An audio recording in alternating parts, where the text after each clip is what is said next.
మా జెండాల కింద దించండి. జెండాలు పక్క పెట్టాలా, జెండాలు పక్క పెట్టాలా. అటు పక్క పెట్టండి. అటు ఇటు వెళ్ళండి. జెండాలు అటుపక్కి. జై జగన్. దర్బాబు గారి నాయకత్వం. మా జెండా స్టేజ్ మీద అందరూ కూడా కిందకు వచ్చాలి. స్టేజ్ మీద ఉన్నది కిందకు వచ్చాలి. అమ్మా స్టేజ్ మీద ఉన్నది కిందకు వచ్చాలి. అమ్మ అందరూ దిగాలి. అందరూ కూడా కిందకి దిగాలి. వెనక్కి వచ్చారు. స్టేజ్ వెనక్కి వచ్చేలా నాయకులు ఉన్నారు కనుక అందరూ కూడా వెనక్కి వచ్చేలా వెనక్కి ఉండాలి. వెనక్కి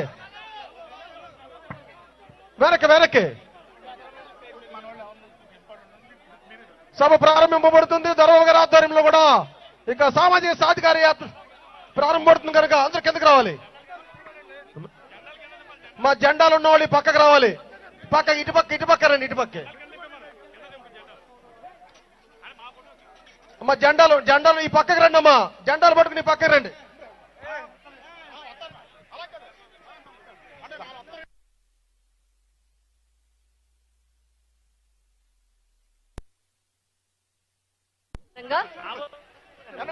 మీరందరూ దయచేసి సర్దుకోవాలని కోరుతున్నాం. ఒక్కసారి అటువైపు కూడా కొంచెం అందరూ వేదిక మీద ఉండే ప్రజాప్రతినిధులు, నాయకులు అమ్మ ఒకసారి ఇంకా మీరు అందరూ సర్దుకోవాలమ్మా. వెనక్కి ఇంకా ఇది కూడా ఖాళీ చేయించాలి. కొంచెం వెనక్కి సర్దండి అమ్మా. మీరందరూ కొంచెం మీరు మా జెండాలు ఉన్న వాళ్ళకి పక్కకు రావాలి. ఈ పక్కన ఇటు పక్క ఉండండి. ప్రెస్ వారికి ఇబ్బంది లేకుండా ఉండాలి. ప్రెస్ వారికి ప్రత్యేకమైన సీట్లు కేటాయించాం ఫ్రంట్ రోలోని. మీరు దయచేసి వాళ్ళ ఖాళీ ప్రెస్ వాళ్ళని కూర్చోబెట్టాలి. అమ్మా దయించి కొంచెం అటు పక్క లేగాలి. ఫ్రంట్ రో అంతా కూడా ప్రెస్ వారికి అరేంజ్ చేయడం జరుగుతుంది. అమ్మ ఇక్కడ ఉన్న పక్కకు రావాలి. అటుపక్క అంతా ఖాళీ ఉంది. అటుపక్క రావాలమ్మా. వెనకాల జనాలు కనపట్లేదు. జెండాలు పట్టుకుని అటు పక్కకు రావాలి. చివరికి వెళ్ళండి.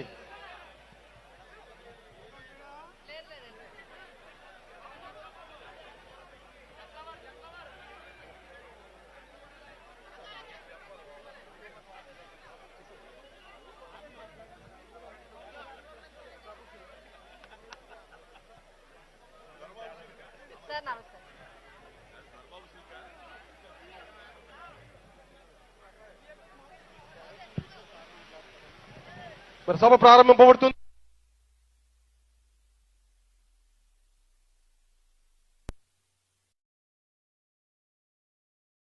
దర్బాబు గారు మాటలను కోరుచున్నాం.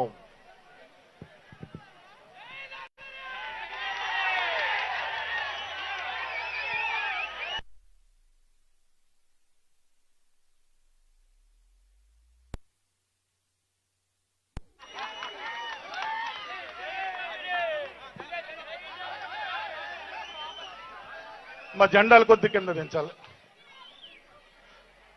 నాకు తెలుసు 2 గంటలకు వచ్చారని తెలుసు. ఇది పండగ.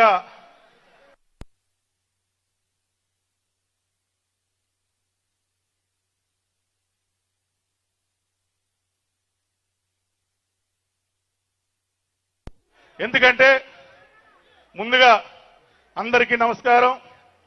ఈరోజు మన పెద్దాపురం నియోజకవర్గంలో జరుగుతున్నటువంటి ఈ సామాజిక సాధికారిక యాత్ర భాగంగా ఈరోజు మమ్మల్ని ఆహ్వానించిన వెంటనే మన దగ్గరికి వచ్చినటువంటి పెద్దలు, గురు సమానులు మన మోషన్ రాజు గారికి, అలాగే పెద్దలు జూపూడి ప్రభాకర్ గారికి, సోదరులు అదీప్ రాజు గారికి, మన కాకినాడ పార్లమెంటు సభ్యురాలు శ్రీమతి వంగా గీతా విశ్వనాథ్ గారికి, అలాగే వద్దినేటి సుజాత్ గారికి, అల్లి రాజబాబు గారికి, మిగిలిన నాయకులకు, ఇంకా మన కాకినాడ రూరల్ శాసనసభ్యులు కురసాల కన్నబాబు గారు ఇంకొక 10 నిమిషాల్లో మనకి జాయిన్ అవుతున్నారు. అలాగే బాపట్ల ఎంపీ టైగర్ మన సురేష్ గారు కూడా వస్తా ఉన్నారు. కాబట్టి మ్యాక్సిమం గంట 15 నిమిషాల్లో మనం ఈ మీటింగ్ ముగించుకుందాం.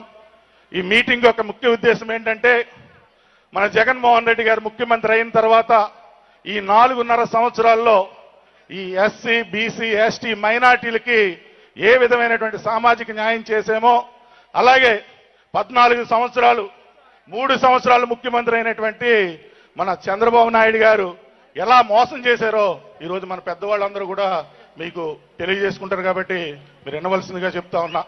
నేను ఒక 2 మాటలు చెప్పి ఈరోజు ముగిస్తా. ఎందుకంటే ఇప్పుడు ఆ డాక్టర్ బిఆర్ అంబేద్కర్ గారు కానీ జ్యోతిరావు పూలే గారి కన్నా ఈ ఆశయాలని మన జగన్మోహన్ రెడ్డి గారు ఈరోజు ఆయన ప్రతి పరిపాలనలో కూడా చూపిస్తా ఉన్నారు. ఒక విషయం మీకు చెప్పాలి, ఎందుకంటే నేను ఇప్పటి వరకు కూడా ప్రతి ఊర్లో కూడా ఒక బీసీ కాలనీ ఎక్కడికి వెళ్ళినా సరే, ఎస్సీ కాలనీ, లేకపోతే వెలమ కాలనీ, లేకపోతే కాపుల కాలనీ అని చెప్పుకునేవారు.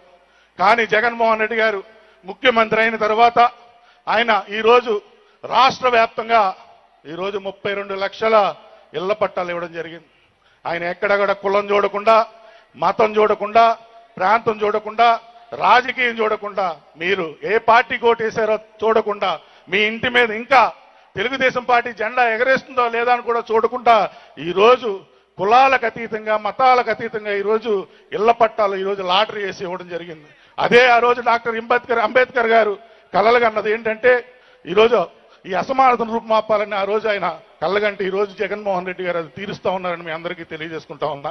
అలాగే గత నెల అక్టోబర్ 12న మన జగన్మోహన్ రెడ్డి గారు మన సామర్లకోట వచ్చినప్పుడు ఇలాగే నా అక్కా చెల్లెమ్మలు, నా అన్నదమ్ములు, పెద్దవాళ్ళందరూ కూడా ఆ రోజు వేలాది మందిగా తరలొచ్చి ఆ రోజు జగన్మోహన్ రెడ్డి గారిని స్వయంగా కలుసుకుని ఆ రోజు ఆయన ఆశీస్సులు అందజేసిన ప్రతి ఒక్కరికి కూడా మీ అందరూ కూడా పేరు పేరున కృతజ్ఞతలు తెలియజేసుకుంటా ఉన్నా.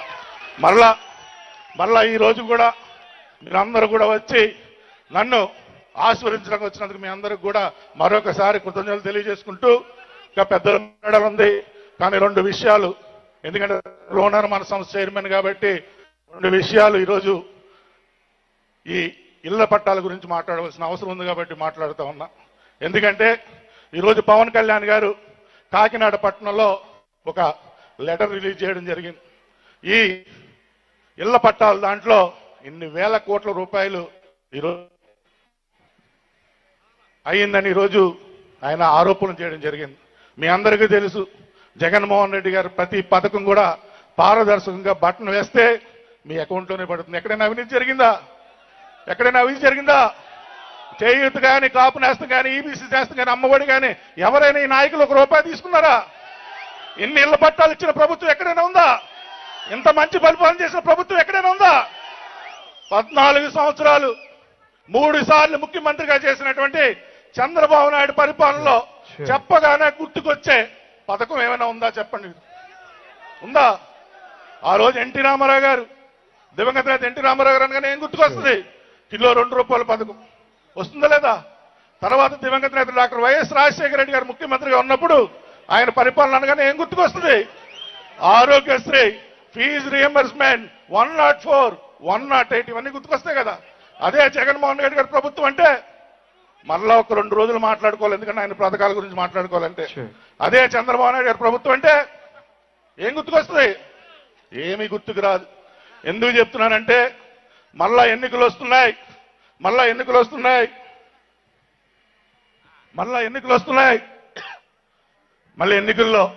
మిమ్మల్ని అందరినీ కూడా మాయ మాటలు చెప్పి మళ్ళీ ఎన్నికల్లో గెలవడానికి పవన్ కళ్యాణ్ గారు వీళ్ళందరూ కూడా కలిసి వస్తున్నారు. మళ్ళా మాసిపోవద్దని మిమ్మల్ని అందరినీ కోరుకుంటా ఉన్నా. ఎందుకంటే ఒక చిన్న కథ చెప్తా, చాలా మందికి చెప్పాను కూడా. ఒక ముసలావిడి చీకట్లో దప్పలంతో కుట్టుకుంటే, దప్పలం తెలుసు కదా మన దగ్గర, అది పడిపోతే దేవుడికి మొక్కుంటున్నట. ఏమని? దప్పలం దొరికితే దేవుడికి 1 కేజీ స్వీట్స్ పెడతానని. లోపల నుంచి వాళ్ళ కోడలందంట, వసే ముసలిదానా దప్పలం ఖరీదు 10 రూపాయలు, కేజీ స్వీట్స్ 500 రూపాయలు అంటే ఆ ముసలిదందంట ముందు దప్పలం దొరకని తర్వాత దేవుడి సంగతి చూద్దామని ఉందట. అంటే దాని అర్థం ఏంటో తెలుసా? దప్పలం దొరికిన తర్వాత దేవుడికి పంగనామాలే. మళ్ళా ఈ పవన్ కళ్యాణ్ అవ్వచ్చు, చంద్రబాబు నాయుడు అవ్వచ్చు, ఈరోజు బస్సు ప్రయాణం ఫ్రీ, సిలిండర్లు ఫ్రీ, మాట్లాడితే ప్రతిదీ ఫ్రీ అని చెప్పి మళ్ళీ మిమ్మల్ని మోసం చేయడానికి వస్తున్నారు. కాబట్టి మోసపోకుండా మన కోసం ఆలోచించే వ్యక్తి మన జగన్మోహన్ రెడ్డి గారిని ఆశీర్వదించమని మిమ్మల్ని అందరినీ కోరుకుంటూ, మళ్ళా ఈరోజు జగన్మోహన్ రెడ్డి గారి ఆశీస్సులతో చాలా సంవత్సరాలు ప్రయత్నం చేసిన తర్వాత ఈరోజు పెద్దాపురం నియోజకవర్గానికి శాసనసభ్యులుగా నేను నిలబడతా ఉన్నా. మీ ఆశీస్సులు నాకు ఇవ్వాల్సిందిగా మిమ్మల్ని అందరినీ, ప్రతి ఒక్కరిని పేరు పేరున కోరుకుంటూ శిరస్సు వంచి మీ అందరికీ నమస్కారాలు తెలియజేసుకుంటూ సెలవు తీసుకుంటా ఉన్నా. జై జగన్, జై జగన్, జై జగన్.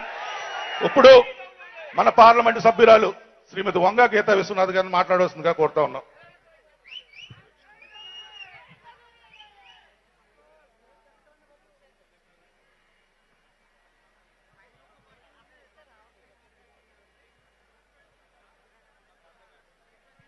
అందరికీ నమస్కారం.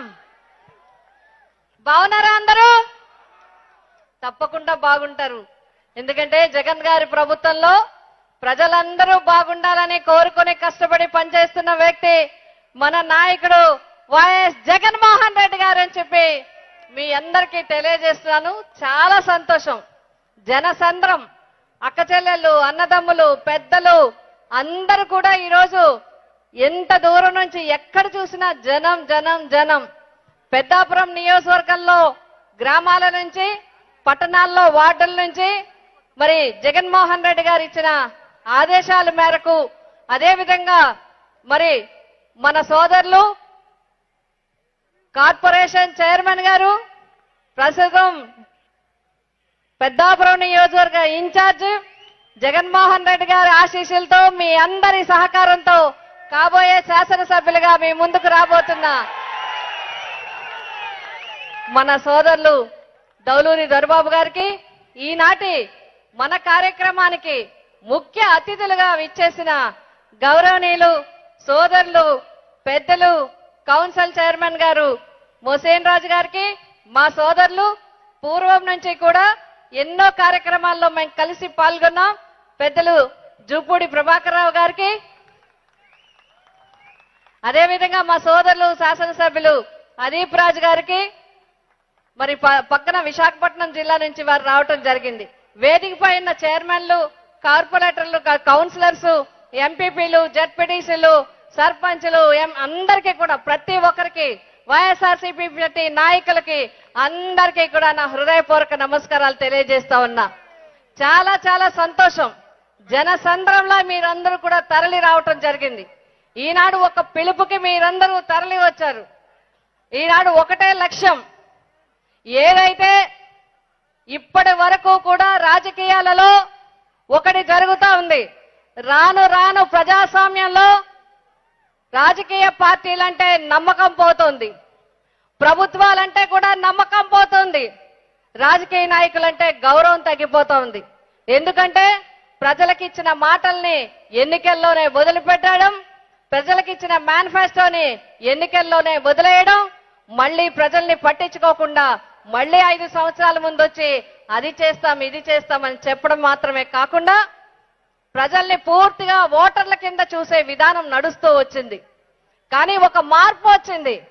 ఒక్కొక్క నాయకుడు వస్తే ఒక మార్పు వస్తుందనే విధంగా నా ప్రజలకి ఆరోగ్యం బాగుండాలి, నా ప్రజల చదువు బాగుండాలి, నా రైతన్నలకి నీరు ఉండాలి, కాబట్టి నా ప్రజలకి కావలసిన ఇవ్వాలనే ఆలోచన చేసి ఆరోగ్యశ్రీ ఫీజు రియంబర్స్మెంట్ పెట్టిన ఒకే ఒక్క వ్యక్తి వైఎస్ రాజశేఖర రెడ్డి గారు అని చెప్పి మీ అందరికీ తెలియజేస్తా ఉన్నాం.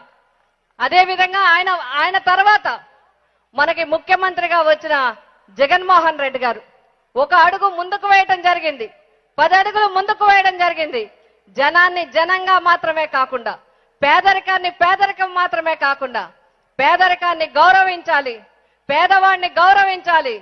బాబాసాహెబ్ అంబేద్కర్ గారు గాని, బాబా ఫూలే గాని, సంఘ సంస్కర్తలు ఏదైతే వారు అనుకున్నారో, ఏదైతే మనకి చెప్పారో, ఏదైతే ఆదర్శంగా మనకిచ్చారో, ఏ ప్రభుత్వంలో ప్రజలు చేయచాచి నాకు ఇది కావాలని అడుక్కునే విధం కాకుండా, ఆఫీసుల చుట్టూ నాయకుల చుట్టూ తిరగకుండా, వాళ్ళకి హక్కుగా భావించి వాళ్ళని పేదవారిని గౌరవించి పథకాలు నేరుగా ఎవరికి ఇస్తారో, ఏ ప్రభుత్వంలో అయితే పక్షపాతం లేకుండా, లంచం లేకుండా, నాయకుల చుట్టూ తిరగకుండా పథకాలు పొందుతారో అదే నిజమైన ప్రభుత్వం అని చెప్పి వారు ఆ రోజు చెప్పడం జరిగింది. ఆ ప్రభుత్వాన్ని ఈ రోజు చేసి చూపిస్తున్న వ్యక్తి జగన్మోహన్ రెడ్డి గారు అని చెప్పి మీ అందరికీ తెలియజేస్తా ఉన్నాను. ఇందాకే మన సోదరుడు చెప్పడం జరిగింది, ఒక్క మాట చెప్పి నేను ముగిస్తాను. ఎన్నో కాలనీలు చూసాం, ఎక్కడికి వచ్చినా పెద్ద పెద్ద మంత్రులు వస్తే 100-200 పట్టాలు ఇచ్చి పంపించడం మాత్రమే కాకుండా ఈరోజు ఎస్సీ, బీసీ, ఎస్టీ, మైనారిటీ మహిళలకి రాజకీయాల్లో కూడా వారికి అవకాశాలు కల్పించాలి. మాటల్లో కాదు, చేతల్లో నిజమైన సాధికారత చూపించాలి. అందుకే రిజర్వేషన్లు కాకుండా ఇంకెవరైతే వెనకబడిన జాతులు ఉన్నారో వాళ్ళకు కూడా రాజకీయ పదవులు ఇవ్వాలి, వాళ్ళకు కూడా పరిపాలించే అవకాశాన్ని ఇవ్వాలని ఆలోచన చేసి ఈరోజు స్థానిక సంస్థల దగ్గర నుంచి అందరికీ కూడా 50% పైబడే అవకాశాలు ఇస్తున్నారు మన జగన్మోహన్ రెడ్డి గారు అని చెప్పి మీ అందరికీ తెలియజేస్తున్నాను. కాబట్టి ఈ రోజు పెద్దలందరూ మన దగ్గరికి రావటం జరిగింది. మీ అందరికీ కూడా ఈ రోజు ప్రభుత్వంలో జరుగుతున్న విషయాలన్నీ మీకు వివరించి చెప్పాలి. ఈ రోజు నిజమైన పరిపాలన చేస్తున్న వ్యక్తులకి మనమందరం కూడా సపోర్ట్ చేయాలి, మనమందరం మద్దతునివ్వాలి. ఈ రోజు ప్రజా ప్రభుత్వం నడుస్తుంది. 2019కి ముందు ఉన్న పథకాలెన్ని, 2019 తర్వాత వచ్చిన పథకాలెన్ని, 2019కి ముందు ఇచ్చే విధానం ఏంటి, ఇప్పుడు విధానం ఏంటి అనేది మీరు బేరేజ్ వేసుకోండి. ప్రజా ప్రభుత్వం ఇది, ప్రజల్ని గౌరవించే ప్రభుత్వం ఇది, పరుల్ని గౌరవించే ముఖ్యమంత్రి జగన్మోహన్ రెడ్డి గారు. వారిని సంపూర్ణంగా ఆశీర్వదించాలని మిమ్మల్ని అందరినీ కోరుకుంటూ నాకు ఈ అవకాశం ఇచ్చిన దొరబాబు గారికి నా హృదయపూర్వక నమస్కారాలు తెలియజేస్తూ మీ అందరి దగ్గర సెలవు తీసుకుంటున్నాను. జై జగన్, జై జగన్, జై జగన్. బాబు వెనకాల కుర్చీలు ఉన్నాయి, కూర్చుని ఇంకా చాలా మంది మిత్రులు, మా పెందుర్తి శాసనసభ్యులు సోదరులు పెందుర్తి టైగర్ మన ఆదిప్ రాజు గారిని మాట్లాడవలసిందిగా కోరుతున్నాను. జై జగన్. మా అక్కడ కూడా ఒక్కసారి గట్టిగా అందరం జై జగన్. సభాధ్యక్షులు పెద్దలు అన్నయ్య, నేను హైట్ తక్కువ అని మళ్ళీ ఇటు అటు తిరగలేను ఎక్కువ. దొరబాబు అన్నయ్యకి, ఎందుకంటే ఒక్కసారి మనం మాట్లాడుకోవాలి. విశాఖపట్నంలో రోజు మేము బీచ్లో తిరుగుతుంటాం, సముద్రం ఉంటుంటుంది. ఇవాళ అక్కడ భోజనాలు చేసి ఇక్కడికి వస్తుంటే సముద్రం ఇక్కడ ఉంది ఏంటా అని చూస్తున్నాడు. జన సముద్రం ఇవాళ పెద్దాపురంలో కనబడుతుంది. చాలా సంతోషంగా ఉంది. దొరబాబు అన్ని ఏ పని చేసినా అది ఏ రేంజ్లో ఉంటుందో మన అందరూ కూడా తెలుసు. మరి ఆయనకు హృదయపూర్వకమైనటువంటి ధన్యవాదాలు తెలియజేసుకుంటూ, మరి ఈరోజు ఈ కార్యక్రమానికి ముఖ్య అతిథులుగా ఇచ్చేటువంటి పెద్దలు కౌన్సిల్ చైర్మన్ గారు మొహిసిన్ రాజ్ గారికి హృదయపూర్వకమైన ధన్యవాదాలు తెలియజేసుకుంటూ, అంతేకాకుండా మరి పెద్దలు పూజ్యులు జూపుడు ప్రభాకర్ గారికి, అదేవిధంగా పార్లమెంట్ సభ్యురాలు వంగా గీత గారికి, అన్నయ్య నందిగాం సురేష్ గారికి, ఇక్కడికి విచ్చేసినటువంటి ప్రతి ఒక్కరికి కూడా పేరు పేరున హృదయపూర్వక నమస్కారాలు, ధన్యవాదాలు తెలియజేస్తున్నాను. నా ఇక్కడ ముందుగానే అడిగాను 10 నిమిషాల కన్నా ఎక్కువ వద్దని చెప్పారు. 10 నిమిషాల్లోనే క్లుప్తంగా ఈ ప్రభుత్వానికి గత ప్రభుత్వాలకి ఉన్నటువంటి తేడాని ఒక్కసారి చెప్తాను. ప్రతి ఒక్కరూ కూడా గమనించాలి.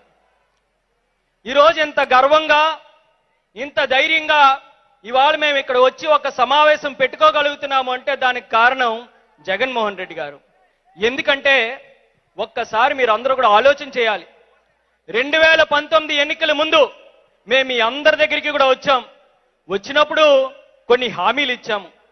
ఏంటవి? మీరందరూ కూడా జగన్మోహన్ రెడ్డి గారిని గెలిపించండి, జగన్మోహన్ రెడ్డి గారు ముఖ్యమంత్రి అయితే అమ్మఒడి ద్వారా మీ పిల్లల్ని స్కూల్కి పంపిస్తే చాలు, అమ్మఒడి ద్వారా సంవత్సరానికి 15,000 రూపాయలు ఇస్తామని చెప్పడం జరిగింది. అమ్మఒడి ఎంతమందికి వచ్చింది ఒక్కసారి చేతులు ఎత్తండి అమ్మ అందరూ కూడానా. చూడండి అంత చక్కగా ప్రతి చేయ కూడా పైకి లేచింది. అంటే అమ్మఒడి ఇస్తామనే హామీ మేము నిలబెట్టుకున్నాం.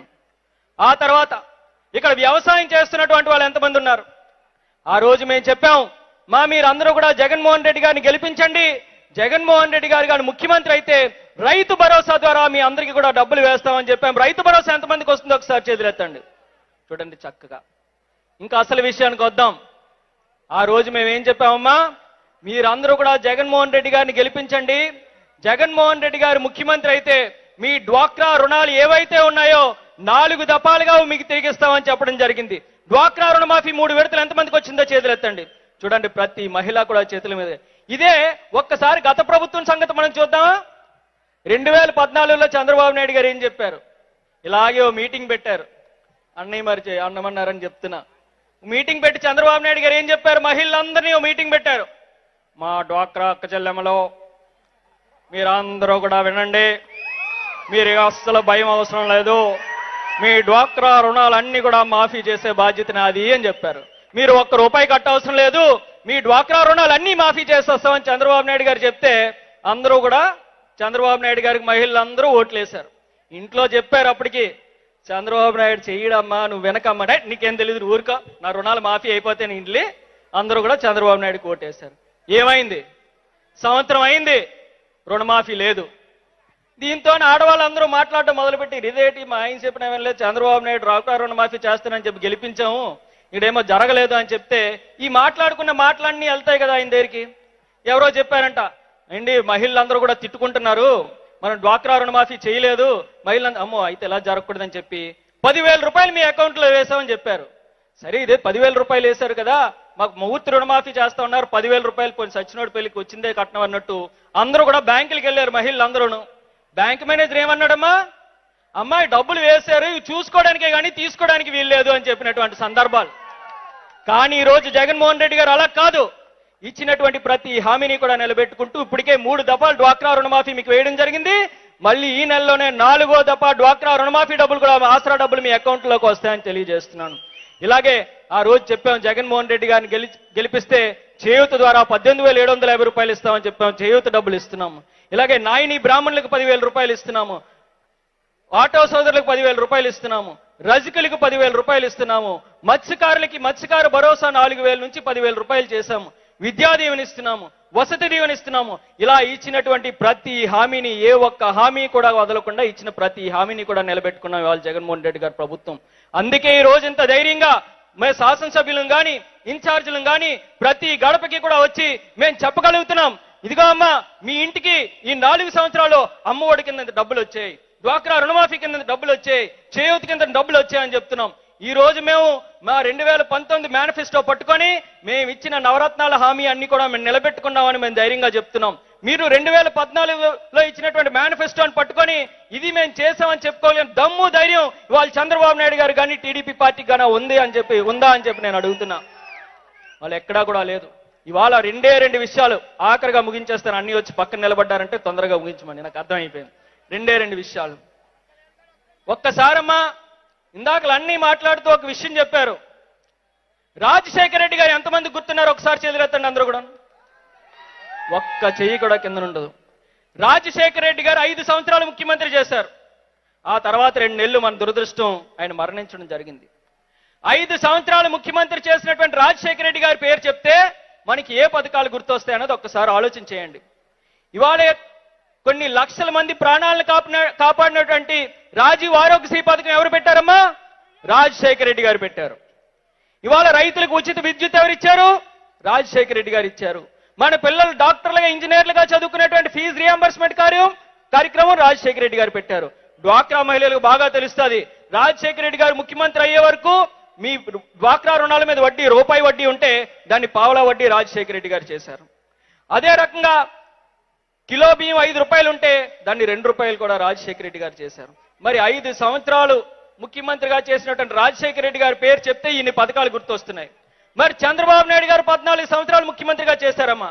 మరి 14 సంవత్సరాలు ముఖ్యమంత్రిగా చేసిన చంద్రబాబు నాయుడు గారు చేసినటువంటి ఏదైనా ఒక్క పథకం, ఒక్క పసుపు కుంకుమ తప్ప ఇంకేం చేశారో మీరు ఎవరైనా చెప్పాలి. మా 14 సంవత్సరాలు ముఖ్యమంత్రి చేశారు చంద్రబాబు నాయుడు గారు చేసిన ఒక్క పథకం చెప్పాలి మీరు ఎవరైనా. నేను మర్చిపోయాను, గజనీ సినిమా చూసి వచ్చాను, మర్చిపోయాను నేను ఇప్పుడే. ఏది కూడా లేదు, ఏది కూడా లేదు.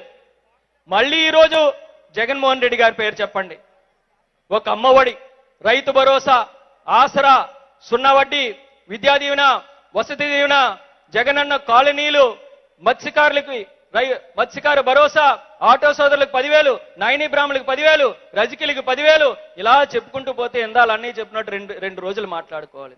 మీరు తేడా గమనించండి. రాజశేఖర రెడ్డి గారు 5 సంవత్సరాలు చేస్తే ఇన్ని పథకాలు గుర్తొస్తున్నాయి. జగన్మోహన్ రెడ్డి గారు 4 సంవత్సరాలు చేస్తే ఇన్ని పథకాలు గుర్తొస్తున్నాయి. 14 సంవత్సరాలు చేసినటువంటి చంద్రబాబు నాయుడు గారి పేరు చెప్తే ఒక్క పథకం చెప్పండి అంటే ఒక్కటి కూడా లేదు. మా ఇక్కడ వచ్చినటువంటి వాళ్ళందరికీ ఏదో పథకం ద్వారా లబ్ధి చేకూరింది కదా. ఒకరికి డ్వాక్రా రుణమాఫీ రావచ్చు, అమ్మఒడి రావచ్చు, ఏదో పథకం ద్వారా లబ్ధి చేకూరిన ప్రతి ఒక్కరు చేతులెత్తండి. అందరికీ పథకాలు వచ్చాయి కదా. ఈ పథకాల కోసం ఈ వేదిక మీద ఉన్నటువంటి నాయకుల చుట్టూ గాని అధికారుల చుట్టూ గాని మీరు ఎవరైనా తిరిగారా? లేదు. వాలంటీర్ వ్యవస్థను ఏర్పాటు చేశారు. ఆ వాలంటీరే మీ ఇంటికి వస్తారు, మీ దరఖాస్తు వాళ్ళే నింపుతారు, అది తీసుకెళ్లి సచివాలయంలో ఇస్తారు. అమ్మా నీకు ఇదిగో ఈ పథకం వచ్చిందని చెప్పి నీకు తెచ్చిస్తున్నారే, ఇంతకన్నా గొప్ప ప్రభుత్వం ఎక్కడ ఉంటుంది అని చెప్పి నేను మీ అందరినీ కూడా అడుగుతున్నా. ఈ రోజు రాజీవ్ ఆరోగ్యశ్రీ కోసం మనం ఇందాకలు మాట్లాడుకున్నాం చూడండి. ఆ రోజు పేదరికం వల్ల ఏ ఒక్కరు కూడా చనిపోకూడదు అని చెప్పి రాజశేఖర రెడ్డి గారు రాజీవ్ ఆరోగ్యశ్రీని పెడితే ఇవాళ జగన్మోహన్ రెడ్డి గారు దాన్ని 10 మేలు చేస్తూ ఇవాళ ఆరోగ్యశ్రీ ద్వారా, వైఎస్ఆర్ ఆరోగ్యశ్రీ ద్వారా మీరు ఎవరైనా ఎంత ఖర్చు వరకు ఆపరేషన్ చేయించుకోవచ్చో తెలుసా? 2 లక్షలు కాదు, 5 లక్షలు కాదు, 10 లక్షలు కాదు, 15 లక్షలు కాదు, 25 లక్షల రూపాయల వరకు, 25 లక్షల రూపాయల వరకు మీకు ఏ జబ్బు వచ్చినా ఎటువంటి వైద్యం కావాలన్నా ఉచితంగా ఆపరేషన్ చేయించేటువంటి గొప్ప ముఖ్యమంత్రి ఇవాళ జగన్మోహన్ రెడ్డి గారు అంటున్నది మీ అందరూ కూడా తెలియజేస్తున్నాను. ఇవాళ ప్రతి ఒక్క పేదవాడు కూడా గుండెల మీద చేసుకొని ఎస్ ఇవాళ నాకేమైనా ఎటువంటి వ్యాధి వచ్చినా నాకు ఇబ్బంది లేదు, మా అన్న జగన్మోహన్ రెడ్డి గారు ఉన్నాడు, నా కొడుకు జగన్మోహన్ రెడ్డి ఉన్నాడు, నన్ను చూసుకుంటాడని ధైర్యంగా ఉండేటువంటి ఒక భరోసాని ఇవాళ జగన్మోహన్ రెడ్డి గారు ఇస్తున్నారు. ఆఖరిగా ఒకే ఒక్క మాట తేడా అన్నటువంటి చెప్తున్నా. మన ప్రభుత్వం అధికారంలోకి వచ్చేటువంటి వరకు మనకి పథకాలు కావాలి అంటే ప్రజలు నాయకుల చుట్టూ అధికారుల చుట్టూ తిరిగేవారు. బాబు నాకు పంచాయత్ ఆఫీస్కో ఎంఆర్ ఆఫీస్కి వెళ్ళి నాకు ఈ పెన్షన్ పెట్టు, నాకు రేషన్ కార్డు పెట్టు అని ప్రజల నాయకుల చుట్టూ అధికారుల చుట్టూ తిరిగితే ఈ రోజు మన ప్రభుత్వంలో అన్నయ్య వచ్చారా ప్రతి ఇంటికి గడప గడపకి అనుకొని వచ్చారా? మరి ఈ ప్రభుత్వంలో ఏమవుతుంది? ప్రజల నాయకుల చుట్టూ అధికారుల చుట్టూ కాదు, నాయకులు అధికారులు మీ చుట్టూ వచ్చి అమ్మా నీకు పెన్షన్ కట్టాలా, నువ్వు 90 అమ్మా, నువ్వు వచ్చి చేయూత వస్తుందమ్మా అని చెప్పేటువంటి పరిస్థితి. కాబట్టి ఈ తేడాను మీరు అందరూ కూడా గమనించి ఏ ప్రభుత్వం మనకి కష్టకాలంలో అండగా ఉంది, కరోనా లాంటి సమయంలో కూడా వాలంటీర్ వ్యవస్థ ద్వారా ఏ రకంగా మనల్ని ఆదుకుందని అందరూ కూడా గమనించి మళ్ళీ జగన్మోహన్ రెడ్డి గారిని అదే విధంగా అన్నయ్య మరి దొరబాబు అన్నయ్యని కూడా అత్యధిక మెజార్టీతో మీరు అందరూ కూడా ఆశీర్వదిస్తారని చెప్పి మనస్ఫూర్తిగా కోరుకుంటూ సెలవు తీసుకున్నాను. జై హింద్, జై జగన్, జై జగన్. Thank you. పెద్దలు శాసన మండలి కౌన్సిల్ చైర్మన్ మన మోషన్ రాజు గారు మాట్లాడవలసిందిగా చూస్తున్నాం.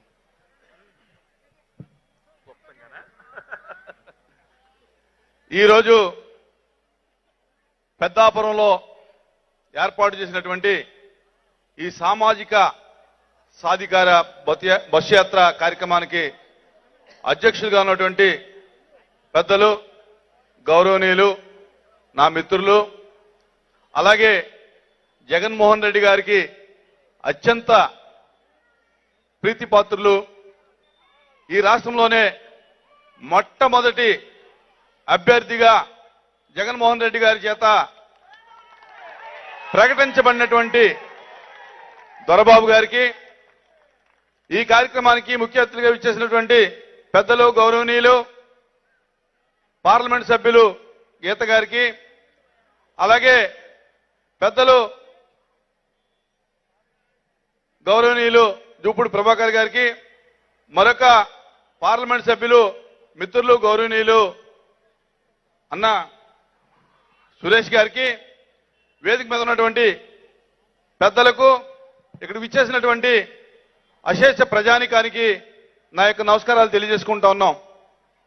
ఈరోజు పెద్దాపురంలో చూస్తే అసలు ఏ మూల చూసినా జనం జనం జనం ప్రభంజనం, అంత ప్రభంజనం జగన్మోహన్ రెడ్డి గారి మీద అంత ప్రేమ మీరు చూపిస్తున్నారంటే కనుక ఈ రోజున ఈ రాష్ట్రంలో జగన్మోహన్ రెడ్డి గారి నాయకత్వంలో ప్రజలకు ఎంత మేలు జరుగుతుందో మనందరికీ తెలుసు. ముఖ్యంగా ఈ రోజున ఇక్కడ ఈ సభ ఏర్పాటు చేసుకోవడానికి ముఖ్య కారణం సామాజిక సాధికారత. సామాజిక సాధికారత అంటే అట్టడుగునున్నటువంటి ఎస్సీ ఎస్టీ బీసీలకు సంబంధించినటువంటి అనేక మందికి ఈ ప్రభుత్వం వచ్చిన తర్వాత సామాజిక న్యాయం జరుగుతూ ఉంది. ముఖ్యంగా డాక్టర్ బిఆర్ అంబేద్కర్ చెప్పినట్టు, ఆయన ఆశించినట్టు దళితులు కానీ, బలహీన వర్గాలు కానీ, పేద వర్గాలు కానీ ఈ రాష్ట్రంలో కానీ ఈ దేశంలో కానీ పైకి రావాలంటే, అభివృద్ధి చెందాలంటే 3 కారణాలు. ఒకటి రాజకీయంగా, సామాజికంగా, ఆర్థికంగా. ముందుగా మనం రాజకీయంగా మనం చూసినట్టయితే కనుక ఈ రోజున నేను ఈ స్థానంలో ఉండి ఈ రాష్ట్ర శాసన మండలి చైర్మన్ గా ఉన్నానంటే ఒక దళిత వర్గానికి చెందినటువంటి నేను మరి సామాజిక సాధికారతలో భాగం అని చెప్పి నేను తెలియజేసుకుంటా ఉన్నాను. అలాగే స్పీకర్ గా బీసీకి చెందినటువంటి తమ్మినేని సీతారాం గారు ఉన్నారంటే కనుక అది సామాజిక సాధికారతలో భాగం అని చెప్పి నేను తెలియజేసుకుంటా ఉన్నా. ఈ వేదిక మీద సురేష్ గారు అత్యంత పేద వర్గానికి చెందినటువంటి సురేష్ గారిని పార్లమెంటు సభ్యులుగా పంపారంటే అది సామాజిక సాధికారత యొక్క ఉద్దేశం అని చెప్పి నేను తెలియజేసుకుంటా ఉన్నా. అలాగే ఈ రాష్ట్రంలో జగన్మోహన్ రెడ్డి గారి యొక్క పరిపాలనలో 17 మంది ఎస్సీ, ఎస్టీ, బీసీ మంత్రుల్ని పెట్టారంటే కనుక ఈ దేశ చరిత్రలో, ఈ రాష్ట్ర చరిత్రలో ఎన్నడూ లేని విధంగా ఎస్సీ, ఎస్టీ, బీసీ మైనార్టీల్ని 17 మందిని నియమించినటువంటి చరిత్ర మరొక ముఖ్యమంత్రికి లేదు, రాదని చెప్పి నేను తెలియజేసుకుంటా ఉన్నాను. ముఖ్యంగా ఇదే కాకుండా ఇది రాజకీయ సమానత్వం. రాజకీయ సమానత్వం ఎందుకు కావాలంటే మనకు మనమే మన ప్రజల్ని పరిపాలించుకునేటటువంటి హక్కు, అలాగే మన ప్రజల యొక్క అవసరాలు తెలిసినటువంటి వ్యక్తులుగా, ఆయా వర్గాల యొక్క అవసరాలు తెలిసినటువంటి వ్యక్తులుగా, పరిపాలకులుగా ఉంటే గనక వారికి వారి సమస్యలు తెలుస్తాయనే ఉద్దేశంతో ఈ రోజున రాజకీయంగా ముందుకు తీసుకురావడం జరిగింది.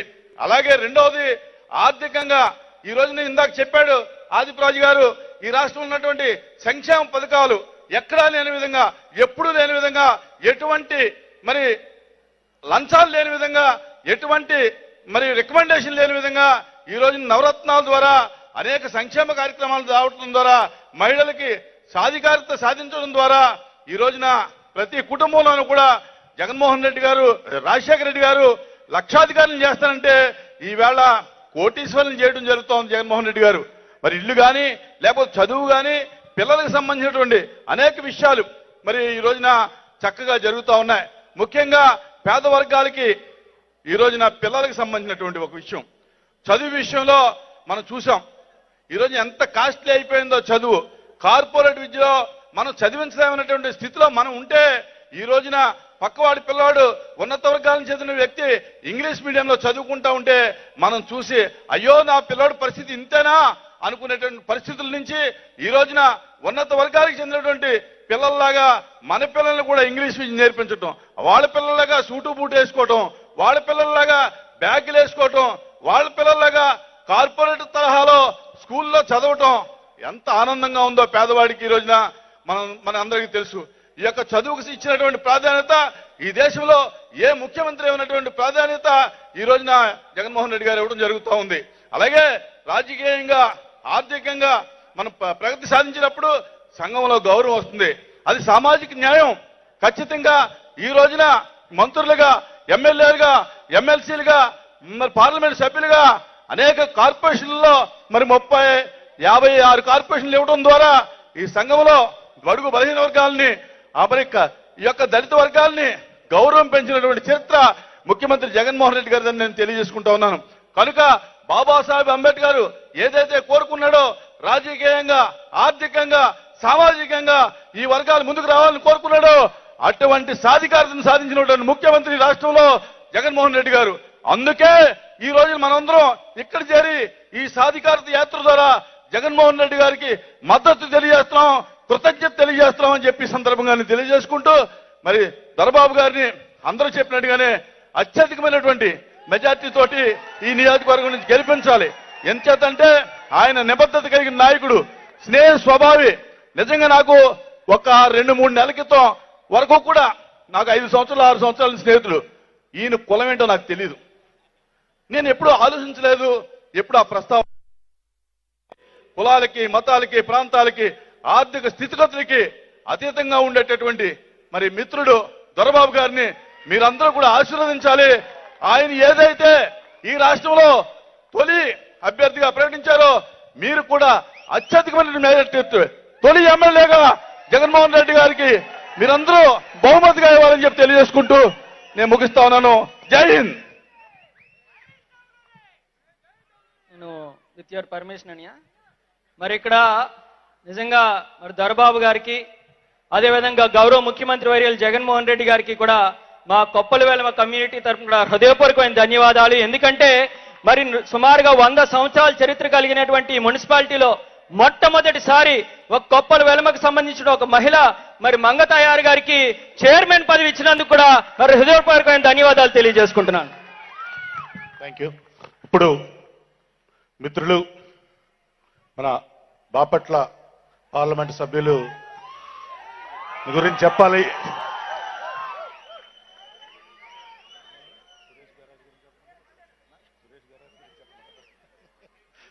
సురేష్ అన్నని మాట్లాడవలసిందిగా కోరుతా ఉన్నాం.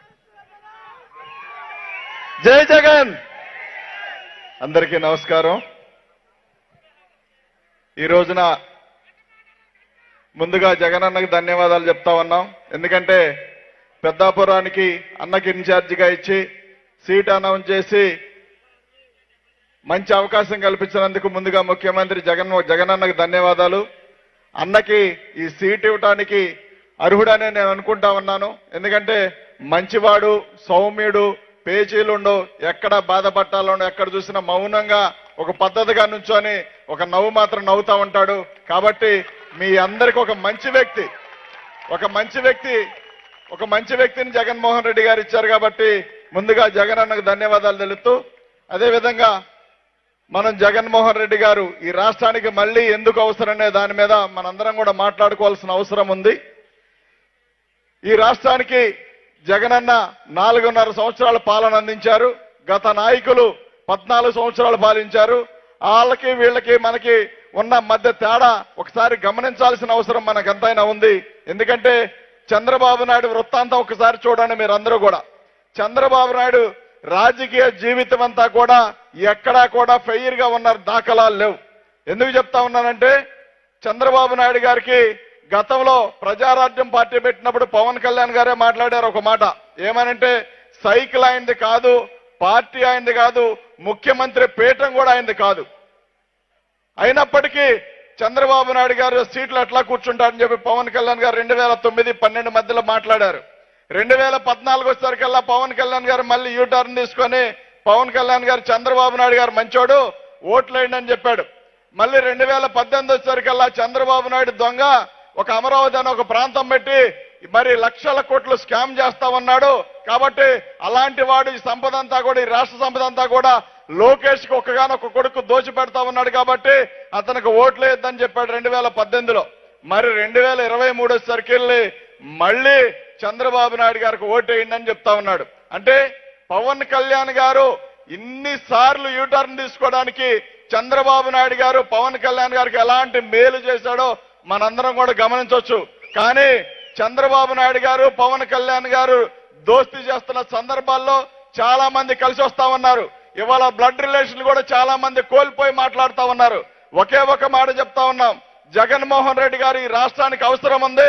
4 సంవత్సరాల పాలన అందించిన సందర్భాల్లో ఆయన మా పిల్లల్ని చదివించాడు, మా రైతులను ఆదుకున్నాడు, మా అక్క చెల్లెలను ఆదుకున్నాడు, మా అవ్వాతాతలను ఆదుకున్నాడు, మాకు ఇళ్లు కట్టించాడు, మాకు అసైన్డ్ భూములు ఎన్నాళ్ళ నుంచో అసైన్డ్ భూములు ఇబ్బందులు కలిగి ఉన్న వాళ్ళందరూ కూడా అసైన్డ్ భూములు మరి దాని మీదట ఉన్న రకరకాల ఇబ్బందులన్నీ కూడా తొలగించి ఇవాళ వాళ్ళందరికీ కూడా రిజిస్ట్రేషన్ కల్పించే విధంగా అవకాశాలు కల్పించారు.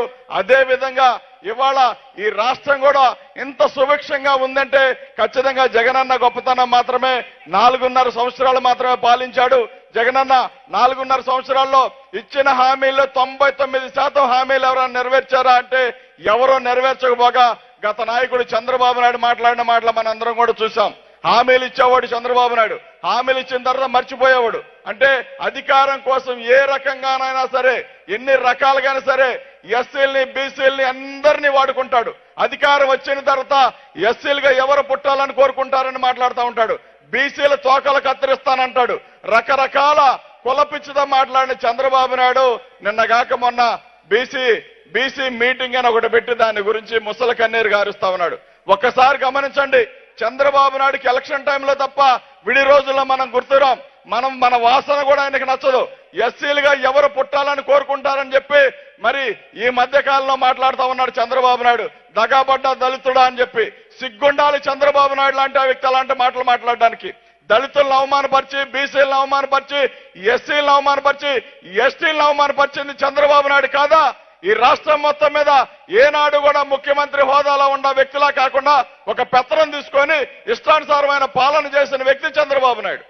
ఇంకా అంట ఇవాళ ఎలక్షన్ వచ్చింది కాబట్టి ఏదో రకంగా అడ్డదారిన కొడుకును మరి మినిస్టర్ని చేసి అదే విధంగా తను కూడా రకరకాల అడ్డదారుల్లో పవన్ కళ్యాణ్ గారు లాంటి వ్యక్తులను అడ్డం పెట్టుకొని మరి ఇవాళ అధికారం చేపట్టాలని చూస్తా ఉన్నాడు. ఒక్కసారి గమనించండి, మన ఆడపిల్లలు గాని, మన అవ్వాతాతలు గాని, మన యువకులు గాని ఎవరైనా సరే జగన్మోహన్ రెడ్డి గారు ఈ 4.5 సంవత్సరాలలో చేసిన పాలన, గత 14 సంవత్సరాలు చేశాం, 40 సంవత్సరాలు సీనియర్లు అని చెప్పుకున్న ఏ నాయకుడైనా చేయగలిగాడా?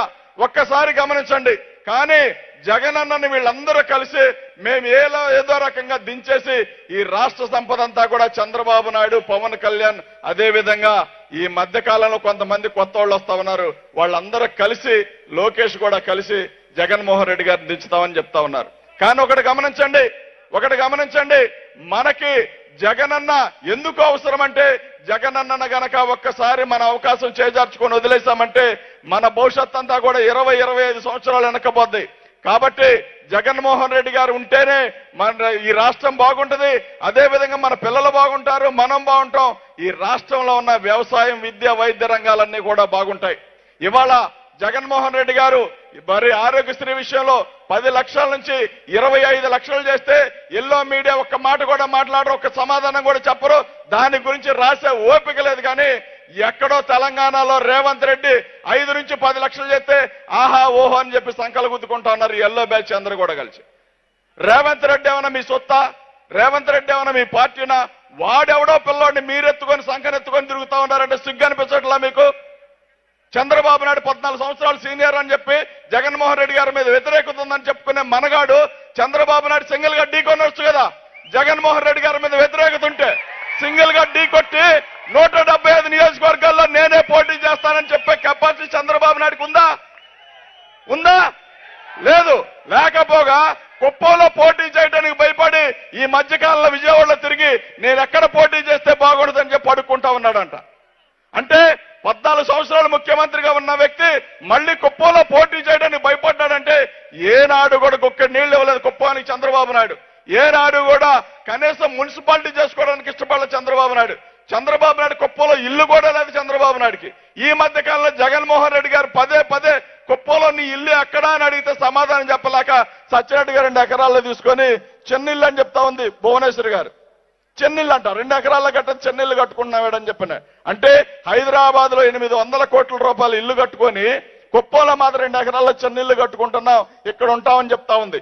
అంటే చంద్రబాబు నాయుడు 14 సంవత్సరాలు నేను ఈ రాష్ట్ర ముఖ్యమంత్రిగా ఉన్నాను, నాకు ఆంధ్రప్రదేశ్ లో ఒక ఇల్లు అవసరం అని చెప్పి ఏనాడు అనిపించలా.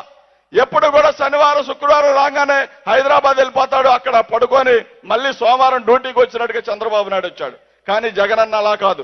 ముఖ్యమంత్రి అయిన తదుపరి తాడేపల్లి ఇల్లు కట్టుకొని సెంటర్ ఎక్కడ బాగుండదు, 2 రకాలుగా నేను అన్ని వైపులా తిరగడానికి బాగుండదని చెప్పి ఇవాళ ఉమ్మడి ఉత్తరాంధ్రాన్ని కూడా డెవలప్ చేయాలని వైజాగ్ రాజధాని అంటే దాని మీద కేసులు వేసి రకరకాల వ్యాపారాలు చేస్తా ఉన్నాడు చంద్రబాబు నాయుడు. ఒక్కడ గమనించండి, అక్కడ మీరు అనుకుంటున్నట్టు అమరావతి చంద్రబాబు నాయుడు ఎక్కడ డెవలప్ చేయాల, అక్కడ చేసిందల్లా రియల్ ఎస్టేట్ 53,000 ఎకరాలు తీసుకున్నాడు. దేనికి తీసుకున్నావంటే అమరావతి రాజధాని కట్టడానికి తీసుకున్నాడు. ఒక మాట చెప్పండి, మనకు 3 సెంట్లు ఇళ్ల స్థలం ఉంటే 3 సెంట్లలో డబ్బులు మన చేతి నిండా ఉంటే 1.5 సంవత్సరం కట్టుద్ది ఇల్లు కట్టుకోవడానికి, లేదా 2 సంవత్సరాలు పట్టుద్ది. అలాంటిది 53,000 ఎకరాల్లో చంద్రబాబు నాయుడు రాజధాని కడతాలంటే ఎన్ని సంవత్సరాలు పట్టుద్ది చెప్పండి ఒకసారి. అది గమనించక ఈ మధ్య కాలంలో చంద్రబాబు నాయుడు మరి గెలిచిన 2014లో గెలవగానే ఏం చెప్పాడు, నేను అద్భుతమైన రాజధాని కడతాను, Singapore technology, China technology, Japan technology నా దగ్గర ఉంది, 3 సంవత్సరాల్లో అద్భుతమైన రాజధాని కడతానని చెప్పి చివరికి ఆ ప్రాంతాన్ని ఏం చేశాడంటే మరి దుర్మార్గం చూడండి ఒకసారి. అందులో ఇంగ్లీష్ కంపెనీ చెప్పి మన ఒక బారు కాయలు ఉంటాయి, ఆ విత్తనాలు చల్లించి ఆ పైర్లు పండకుండా చంద్రబాబు నాయుడు పాపం కట్టుకున్నాడు. కాబట్టి 2019లో చంద్రబాబు నాయుడు ఓడిపోయాడు.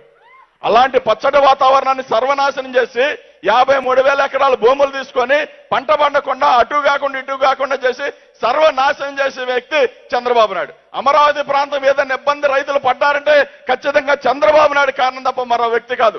ఎందుకంటే చంద్రబాబు నాయుడు ఒక్కసారి గమనించండి, సిఆర్డీఏ ప్రాంతంలో ఇళ్ల ప్లాట్లు తీస్తే అక్కడ ఇళ్ల ప్లాట్ల విషయంలో మనం ఎక్కడాన్ని చూస్తే పేపర్ మీద చూసుకోవాల్సిందే తప్ప ఎక్కడా కూడా భూమి మీద కనిపించదు. అలాంటి పరిస్థితుల్లో చంద్రబాబు నాయుడు 14 సంవత్సరాలు పాలించి దుర్మార్గమైన పాలన మన మీద సాగించి పెత్తనం చేసి తన కొడుకు ఒకనొక కొడుక్కి లక్షల కోట్ల రూపాయలు దోచుకు తిని ఇవాళ ఇంకా కూడా ముసలి కన్నీరు గార్చి రేపు మళ్ళీ మాకు అవకాశం కల్పించమంటా ఉన్నాడంటే ఒక మాట చెప్పండి, చంద్రబాబు నాయుడు గారు నిన్ను చూసి ఏ రకంగా ఓటేయాలో ఒక మాట చెప్పాలి. పవన్ కళ్యాణ్ గారు చంద్రబాబు నాయుడుతో ఏ రకంగా పొత్తు పెట్టుకొని మళ్ళీ ఓటు అడుగుతున్నావో నువ్వు చెప్పాలి. లోకేష్ మరి 5 సంవత్సరాలు 3 శాఖలకు మంత్రిగా ఉండి కనీసం సర్పంచ్ గా పోటీ చేయనాడు, పంచాయతీరాజ్ శాఖ మంత్రిగా పనిచేశాడు లోకేష్. అలాంటి వాడు మంగళగిరిలో 2 దఫాలుగా మరి జగనన్న పెట్టిన అభ్యర్థి మీద ఓడిపోయాడు. జగనన్న పెట్టిన క్యాండిడేట్ మీద ఆయన ముఖ్యమంత్రి గారి గురించి మాట్లాడుతూ ఉంటాడు లోకేష్ అనేవాడు. లోకేష్ ఒక మాట నేర్చుకోవాల్సిన విషయం ఏంటంటే, లోకేష్ నీ కష్టం మీద ఎన్నటికీ కూడా ఎమ్మెల్యేగా గెలిచే పరిస్థితి లేదు. ఎవడో ఒక రకంగా ఏదో ఒక రకంగా దొడ్డిదారిని గెలిచి నువ్వు ఎమ్మెల్యే అవడమే తప్ప మరో మార్గం నీకు లేదు. అదేవిధంగా 2 చోట్ల పోటీ చేస్తే పవన్ కళ్యాణ్ గారి పరిస్థితి కూడా అలానే ఉంది. పవన్ కళ్యాణ్ సినిమా యాక్టర్ లాగా గుర్తిస్తామన్నారే తప్ప ఏనాడు కూడా నాయకుడిగా గుర్తించడంలా. జగన్మోహన్ రెడ్డి గారిని నాయకుడిగా గుర్తించారు కాబట్టే ఇవాళ ఇంత గొప్పగా పాలిస్తామన్నాడు జగన్మోహన్ రెడ్డి గారు. ఒక్కసారి గమనించండి, మన పిల్లలు చదువుకోవాలంటే జగనన్న ముఖ్యమంత్రిగా ఉండాల్సిందే. మన అవ్వాతాతలు బాగుండాలంటే జగనన్న ముఖ్యమంత్రిగా ఉండాల్సిందే.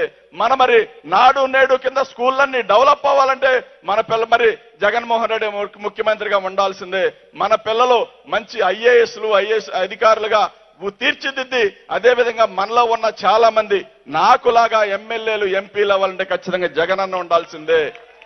మరో ఆప్షన్ లేదు, దానికి మరో అవకాశం లేదు.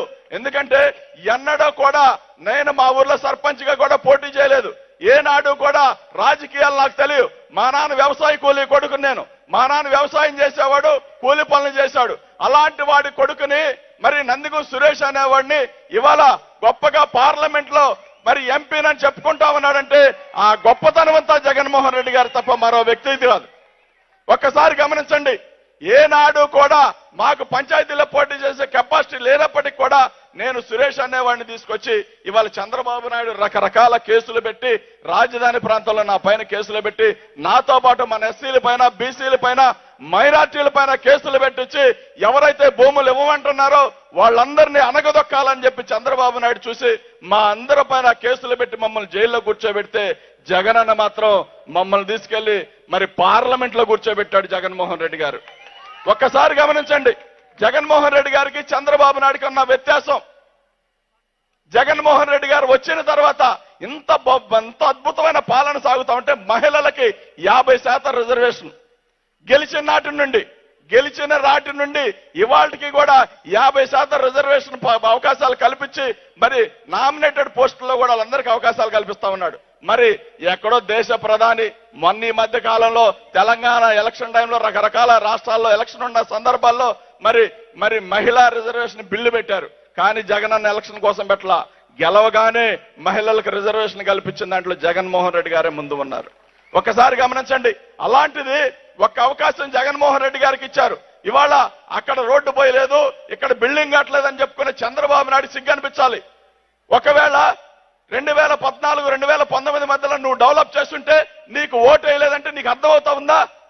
నువ్వు డెవలప్ చేయలేదు కాబట్టి జగన్మోహన్ రెడ్డి గారికి అవకాశం కల్పించారు. నువ్వు 2,70,000 కోట్ల రూపాయలు అప్పులు తీసుకొచ్చి ఆ సంపద అంతా ఏం చేశావంటే ఎక్కడైనా చంద్రబాబు నాయుడు చెప్పే కెపాసిటీ ఉందా? లేదు. ఎక్కడ కూడా డబ్బులు ఏమైనా అంటే చెప్పడానికి ఆయనకు ఓపిక లేదు. ఎందుకంటే తను జన్మభూమి కమిటీల ద్వారా డబ్బంతా దోచుకు తిన్నాడు. చంద్రబాబు నాయుడు పేరు చెప్తే 14 సంవత్సరాలు 40 సంవత్సరాలు అనుభవించాలి. 14 సంవత్సరాలు ముఖ్యమంత్రిగా ఉన్న వ్యక్తికి ఏదైనా ఒక పథకం పేరు చెప్పమంటే ఏ ఒక్క పథకం పేరు చెప్పకపోగా తమ్ముళ్లాగా మరి ఆయన చెప్తే ఆయన పేరు చెప్తే గుర్తుకొచ్చే ఒకే ఒక పథకం ఉంది. అదేంటంటే ఎన్నుపోటు పథకం. అది ఎన్టీ రామారావు ఫ్యామిలీని పొడిచాడు ఆయన. ఎన్టీ రామారావు ఫ్యామిలీని పొడిచి పదవులు లాక్కొని వాళ్ళని చంపేసి నిలువున ఇవాళ ఆ పదవిని ఎంజాయ్ చేస్తా ఉంటే దానికి వత్తాసు పలుకుతా ఉంటాడు ఆత్మనాలెడ్జ్ బాలకృష్ణ. సినిమా యాక్టర్ గా తప్ప రాజకీయాల సక్సెస్ లేని వ్యక్తి ఎవరైనా ఉన్నారు ఈ రాష్ట్రం మొత్తం మీద అంటే పవన్ కళ్యాణ్. ఆయన ఎక్కడా గెలిచే పరిస్థితి లేదు.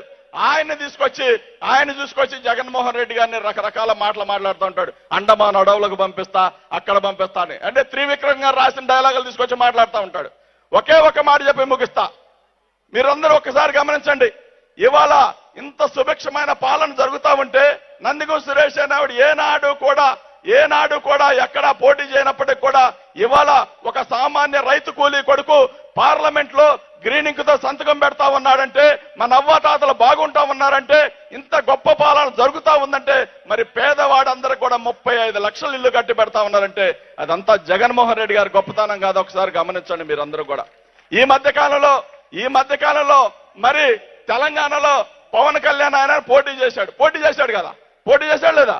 తెలంగాణలో 7 చోట్ల పోటీ చేస్తే, అన్న నాకు ఒక 2 నిమిషాలు టైమే ఉండి పర్లేదు, తెలంగాణలో లోకేష్ పవన్ కళ్యాణ్ ఆయన అతను పోటీ చేస్తే అక్కడ 7 చోట్ల పోటీ చేస్తే 6 చోట్ల డిపాజిట్లు రాల.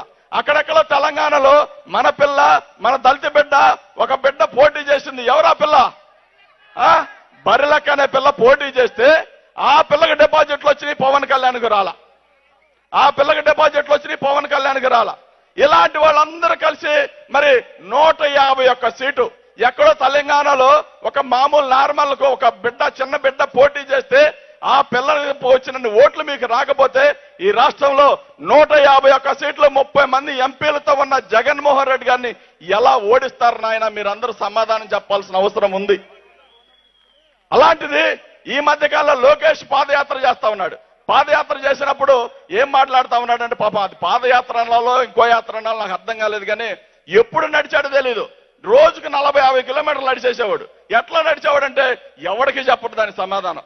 జగన్మోహన్ రెడ్డి గారు అన్ని రోజుల మీద నడిచింది ఎన్ని నెలలు పట్టిందో మీ అందరూ కూడా చూశారు. కానీ లోకేష్ పాదయాత్ర చేసి పాదయాత్రలో ఒక మాట అన్నాడు. ఏమనంటే, ఒక మాట చెప్తున్నా, జగన్ రెడ్డి నిన్ను భయపెడతానని చెప్పాడు లోకేష్. ఏమని చెప్పాడు? జగన్మోహన్ రెడ్డి గారిని లోకేష్ అంట భయపెడతాడంట. ఒక మాట చెప్పండి, జగన్మోహన్ రెడ్డి గారిని రాష్ట్రం మొత్తం మీద దేశం మొత్తం మీద ఎవడన్నా భయపెట్టే మగాడు ఉన్నాడా? పోనీ వస్తాడా అంట? రాడు. అలాంటి వాడు లోకేష్ సరిగ్గా తెలుగు మాట్లాడతాడు అని లోకేష్ జగన్మోహన్ రెడ్డి గారిని బెదిరిస్తా అని చెప్తా ఉన్నాడు. ఒక్క మాట చెప్తా ఉన్నా, లోకేష్ పవన్ కళ్యాణ్ కావచ్చు, లోకేష్ కావచ్చు, చంద్రబాబు నాయుడు కావచ్చు, ఒక్కసారి గమనించండి. ఢిల్లీలో సోనియా గాంధీ ఉక్కు మహిళ దేశం మొత్తం గడగడలాడిస్తా ఉందామా? కాబట్టి ఆమె జోలికి వెళ్ళడానికి ఎవడన్నా భయపడే సందర్భాల్లో ఢిల్లీకి సోనియా గాంధీ పిలిచి మరి జగనన్నని ఒక మాట చెప్పింది. ఏమనంటే, నువ్వు పోదార్పు యాత్ర ఆపాలి, లేదంటే నీ మీద కేసులు పెడతానంటే ఆయన సడన్ గా లేచి షర్ట్ ఇదిలించుకొని ఏమన్నాడు తెలుసా? నాకు ఫ్లైట్ టైం అయింది, నేను వెళ్తున్నాను, నీకేమైనా పని ఉంటే నీ పని నువ్వు చూసుకో తల్లి అని చెప్పి లేచి వచ్చిన మగాడు జగన్మోహన్ రెడ్డి గారు. రాజకీయాల్లో విలువలు ఉండాలి, నమ్మకం ఉండాలి, ధైర్యం ఉండాలి. ఓడిపోతామనే భయం గాని, గెలుస్తామనే ధీమా గాని ఇలాంటివి పెట్టుకోకుండా వాళ్ళ ప్రయాణం గుర్తుపెట్టుకొని వాళ్ళ ప్రయాణం చేసిన రోజునే రాజకీయ నాయకులుగా సక్సెస్ అవుతారే తప్ప జగన్మోహన్ రెడ్డి గారిని ఓడిస్తానికి ఈ రాష్ట్రం మొత్తం శత్రువుల కింద మారిపోయారు. రక్త సంబంధాలు లేవు, బ్లడ్ రిలేషన్లన్నీ వదిలేశారు. ఎక్కడికక్కడ కుళ్ళు కుట్ర రాజకీయ నాయకులుగా తయారైపోయారు. కానీ అన్నీ అయిపోయి ఈ మధ్యకాలంలో పీకే అని మన సర్వేర్గా ఒక ఆయన పెట్టుకుంటే ఆయన తీసుకొచ్చి మరి చంద్రబాబు నాయుడిని కలిశాడంట. కలిస్తే చంద్రబాబు నాయుడు అడిగాడంట, ఈ రాష్ట్రంలో టీడీపీ పరిస్థితి ఏంటంటే, సార్ చేయి దాటిపోయింది సార్, ఆల్రెడీ ప్రాణం పోయింది సార్ టీడీపీకి అని చెప్పాడు. అయిపోయింది సార్, ఆయన వేయాల్సిన పునాదులు వేసుకున్నాడు, ఆయన ప్రశాంతంగా ఉన్నాడు. ఇప్పుడు వచ్చిన టెన్షన్లా నీకు నీ కొడుక్కే వచ్చింది కాబట్టి ఇప్పుడు పవన్ కళ్యాణ్ కూడా నమ్మే పరిస్థితి లేదు. పవన్ కళ్యాణ్ గారు కూడా ఒకసారి గమనించాలి. పవన్ కళ్యాణ్ గారు ఎప్పుడైనా సరే నిన్ను ఒక మనిషిలాగా, ఒక రాజకీయ నాయకుడిలాగా చంద్రబాబు నాయుడు గాని లోకేష్ గాని నిన్ను గుర్తించారా? కనీసం గౌరవించారా? ఒక్కసారి గమనించుకొని ఎవరికి సపోర్ట్ చేయాలి, ఎవరికి చేస్తే ఈ రాష్ట్రం బాగుండదు ఒకసారి గమనించుకోవాలన్న అవసరం ఉందని చెప్పి తెలియజేస్తూ మరొకసారి మా అన్నగారిని మీరందరూ కూడా 2024లో అత్యధిక మెజార్టీతో గెలిపించి మీ కుటుంబ సభ్యుడిగా ఈయనకు అవకాశం కల్పించమని చెప్పి తెలియజేస్తూ ఒకే ఒక మాట చెప్తా ఉన్నా, ఎన్నటికైనా సరే ఈ రాష్ట్రానికి మాత్రం ఖచ్చితంగా మన పిల్లలు చదువుకోవాలన్నా, బాగుపడాలన్నా, మన వ్యవసాయం బాగుండాలన్నా, విద్యా వైద్య రంగాల్లో బాగుండాలన్నా, అదేవిధంగా ఈ రాష్ట్రం 20-25 సంవత్సరాల తర్వాత మరి దేశం మొత్తం మీద తలదండే విధంగా అద్భుతంగా ఎదగాలంటే ఖచ్చితంగా జగనన్న మాత్రం ఉండాలి. 3 ప్రాంతాల అభివృద్ధి చేసి ఏకైక నాయకుడు జగన్మోహన్ రెడ్డి గారే ఉండాలని చెప్పి తెలియజేస్తూ ఈ అవకాశం కల్పించిన మీ అందరికీ మరొకసారి ధన్యవాదాలు సెలవు తీసుకుంటా ఉన్నా. Thank you.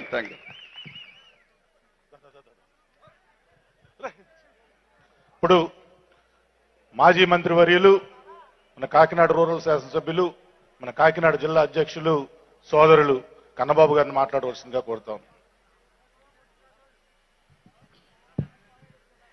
గౌరవనీయులు పెద్దాపురం మన కోఆర్డినేటరు, హౌసింగ్ కార్పొరేషన్ చైర్మన్ పెద్దలు దౌలూరి దొరబాబు గారికి, ఈ కార్యక్రమానికి సామాజిక సాధికార యాత్రకి ముఖ్య అతిథులుగా విచ్చేసిన ఇప్పుడే బయలుదేరి వెళ్ళిన మోషన్ రాజు గారు, కౌన్సిల్ చైర్మన్ గారికి, పార్లమెంట్ సభ్యులు పెద్దలు నందిగం సురేష్ గారికి, మన ప్రభుత్వ అడ్వైజరు పెద్దలు జూపూడి ప్రభాకర్ రావు గారికి, సోదరి పెద్దలు మన పార్లమెంట్ సభ్యురాలు శ్రీమతి వంగా గీతా విశ్వనాథ్ గారికి, సోదరుడు ఇప్పుడే మాట్లాడి వెళ్ళిన పెందుర్తి ఎమ్మెల్యే అదీప్ రాజు గారికి, వేదికపైన వివిధ హోదాల్లో నాయకులందరికీ, ఇక్కడ హాజరైన ప్రతి ఒక్కరికి, మీడియా మిత్రులకి నా హృదయపూర్వక నమస్కారాలు. చాలా సంతోషం. మొన్ననే పెద్దాపురంలో ఒక సముద్రం లాంటి సమావేశాన్ని, సభని చూశాం. హౌసింగ్ ప్రారంభోత్సవానికి గౌరవ ముఖ్యమంత్రి జగన్మోహన్ రెడ్డి గారు ఇక్కడికి వచ్చినప్పుడు నాకు తెలిసి ఈ మధ్యకాలంలో ఈ ప్రాంతంలో జరిగిన అత్యంత పెద్ద బహిరంగ సభ అదే. ఆ రోజు మా నమ్మకం నువ్వే జగన్ అని మనం నినదిస్తే, నా తరపున రేపు రాబోయే ఎన్నికల్లో దొరబాబు అన్న ఉంటాడు అని చెప్పి ఇక్కడ మనందరికీ ప్రకటించి వెళ్ళారు ఆయన.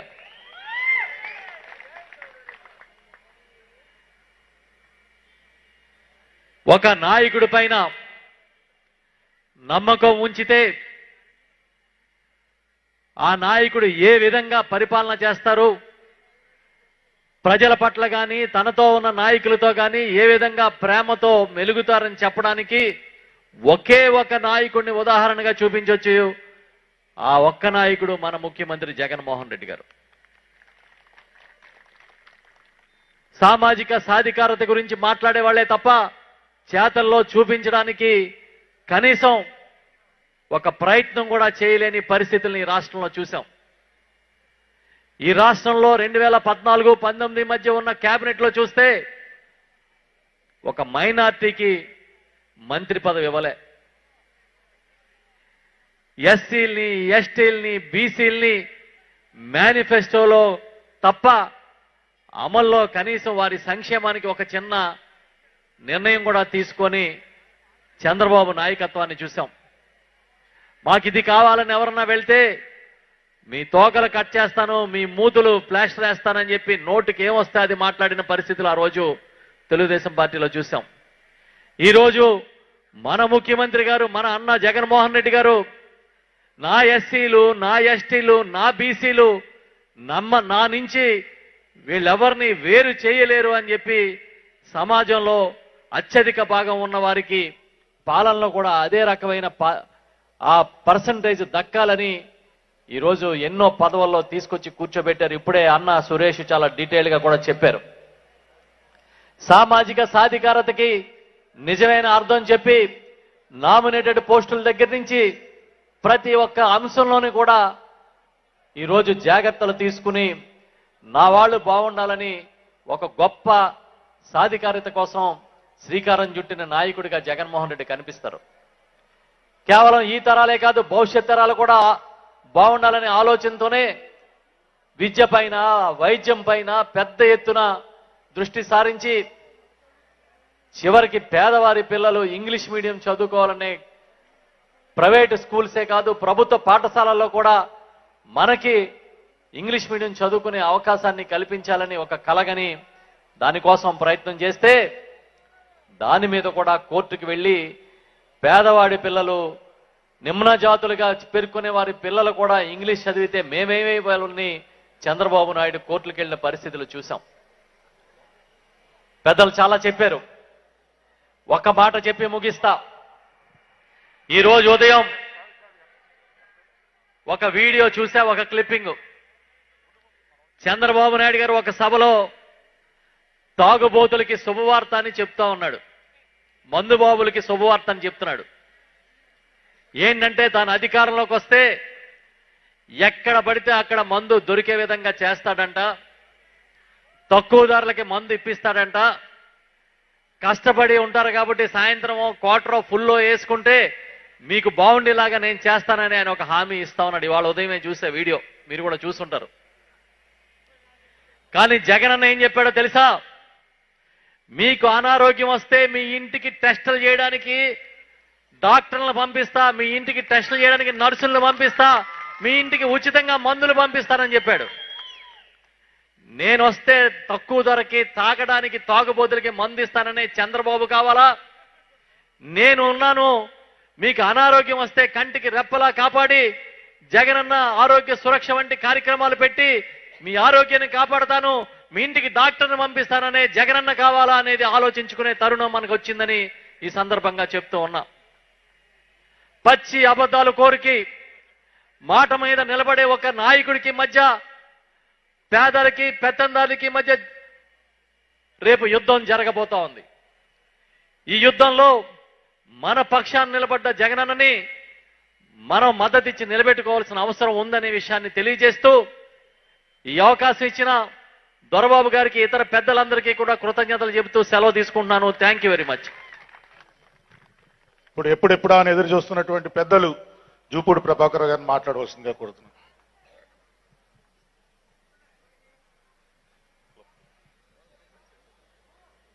వేదిక మీద ఈనాటి సామాజిక సాధికార యాత్రకు ఇచ్చేసినటువంటి పెద్దలు, మాజీ మంత్రివర్యులు కన్నబాబు గారు,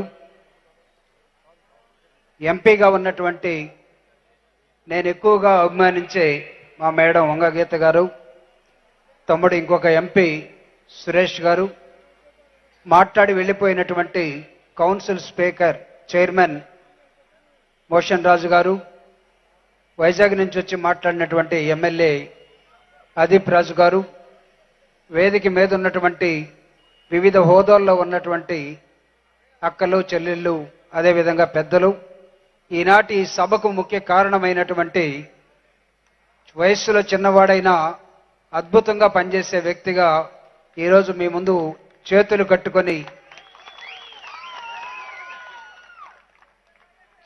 కట్టుకొని జగన్లాగా యాక్షన్ చేస్తూ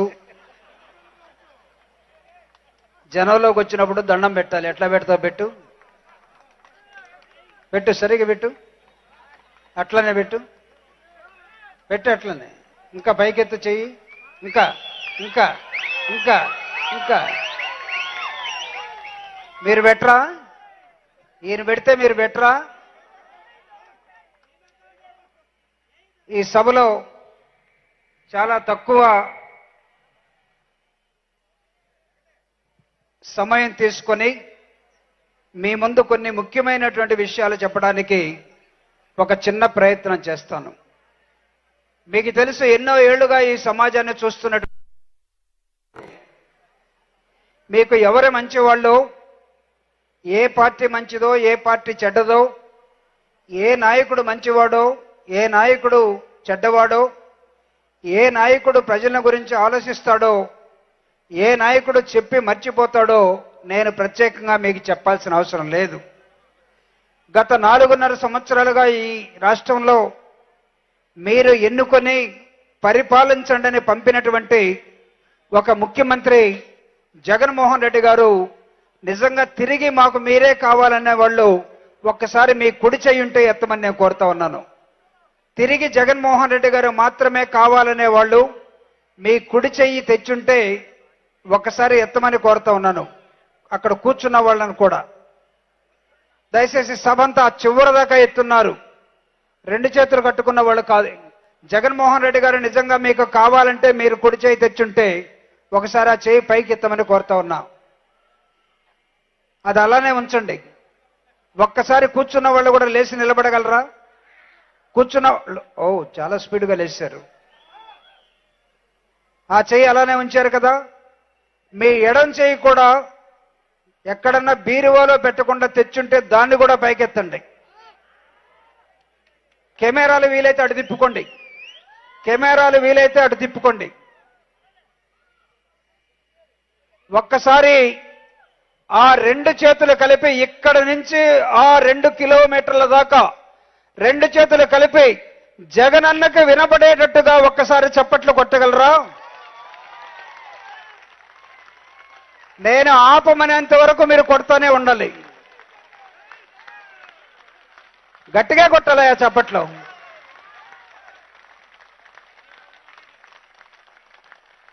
కెమెరా రౌండ్ చేసుకోవచ్చు. 360 డిగ్రీస్ కెమెరాని తిప్పుకోవచ్చు. Thank you very much. This is a good sign. ఈ మీ రెండు చేతులు ఎత్తి చప్పట్లు కొట్టి ఈ వ్యక్తిని మీరు ఆదరిస్తున్నారు. ఈ వ్యక్తి పట్ల మీకు ప్రేమ ఉన్నది.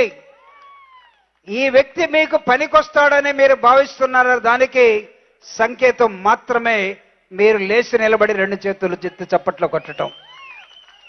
నేను ఇతనికి ఓటేయమని అడగలేదు, అడగటానికి కూడా నేను రాలేదు. ఎందుకంటే ఓటు అనేది మీరు స్వతంత్రంగా సీక్రెట్గా మీకై మీరు అనుకొని వేసేటటువంటి ఒక పవిత్రమైనటువంటి బాధ్యత. మీరు ఈయనకు ఓటేస్తారో లేదో నాకు తెలియదు, కానీ ఈయన పట్ల మీకున్నటువంటి ప్రేమను చూపించారు చూడండి. అది రేపు ఓటేసేటప్పుడు పనిచేస్తుందేమోనని నేను భావిస్తా ఉన్నాను. ఒక కవి అంటాడు, సమానత్వం ఎలా ఉండాలంటే ఒక సెలయేరులాగా ఉండాలట. ప్రేమ, దయ ఈ రెండు ఎలా ఉండాలంటే ఒక కొండవాగు పారినట్లుగా ఉండాలట. ఈ రెండు కలిస్తేనే ఈ రాష్ట్రంలో జగన్మోహన్ రెడ్డి గారు అనేది ఈరోజు ప్రజలు భావిస్తున్నటువంటి అంశంగా నేను మీ ముందు చెప్పదలుచుకున్నాను. ప్రేమ ఉన్నది, సమానత్వం ఉన్నది. ఆ సమానత్వం కోసమే సామాజిక సాధికార న్యాయ యాత్రని ఈ రోజు నేను కాదు 4 సంవత్సరాలుగా నేను పనిచేస్తూ పోతూ ఉన్నాను. నా తరఫున మాట్లాడుతున్నటువంటి సెక్షన్లు ఏవైతే ఉన్నారో ఎస్సీలు, ఎస్టీలు, బీసీలు, మైనారిటీలు ప్రతి ప్రాంతానికి వెళ్ళి మీరే మాట్లాడుకోండి. జగనన్న 4 సంవత్సరాలుగా ఏం చేశాడో అది మీరు మాత్రమే చెప్పండి అని ఆయన చెప్పమంటే ఆయన తరపున ఈరోజు ఈ ప్రాంతానికి మేము రావటం జరిగింది. మీ అందరి దగ్గర ఒక పుస్తకం ఉందని నేను భావిస్తూ ఉన్నా.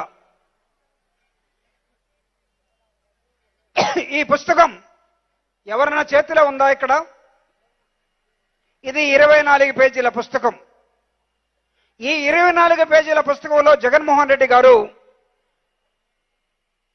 అందరికీ పంపించి 4.5 సంవత్సరాల పరిపాలనలో జరిగినటువంటి అంశాలు మాత్రం ఈ పుస్తకంలో ఉన్నవి.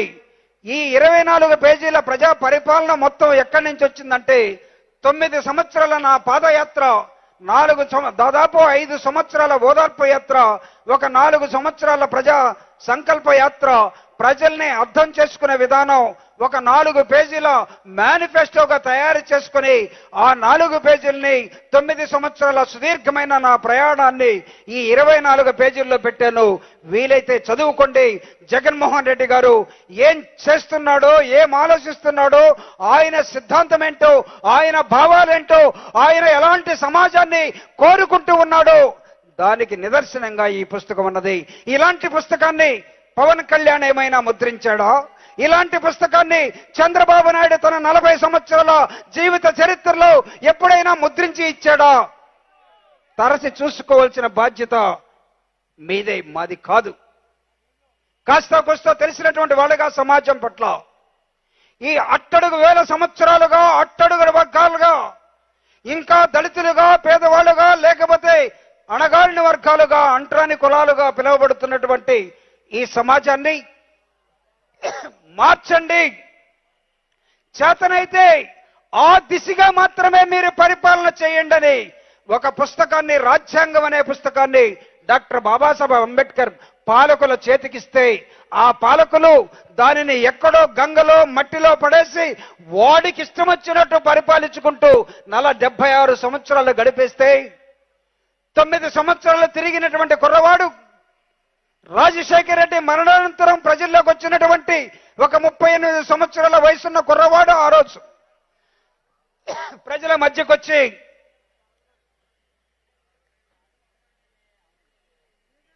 ప్రజల ఆలోచన విధానాన్ని తెలుసుకుని ఈ రాష్ట్రంలో ప్రజలు ఏం కోరుకుంటూ ఉన్నారు, ధనవంతులు కాదు, లేకపోతే ఉన్నత వర్గాలు కాదు, పేదలు ఏం కోరుకుంటూ ఉన్నారు, రాజ్యాంగంలో రాసినట్టుగా సమాజం కావాలంటే, సమానత్వం కావాలంటే, పరిపాలనలో కుర్చీలో కూర్చున్న ఓ ముఖ్యమంత్రి, ప్రధానమంత్రిగా ప్రధాని కుర్చీలో కూర్చున్న ఓ ప్రధానమంత్రి, ఈ దేశానికి 76 సంవత్సరాలుగా మీరేం చేశారో ఒక్కసారి ఆలోచించమని నేను కోరుతా ఉన్నాను.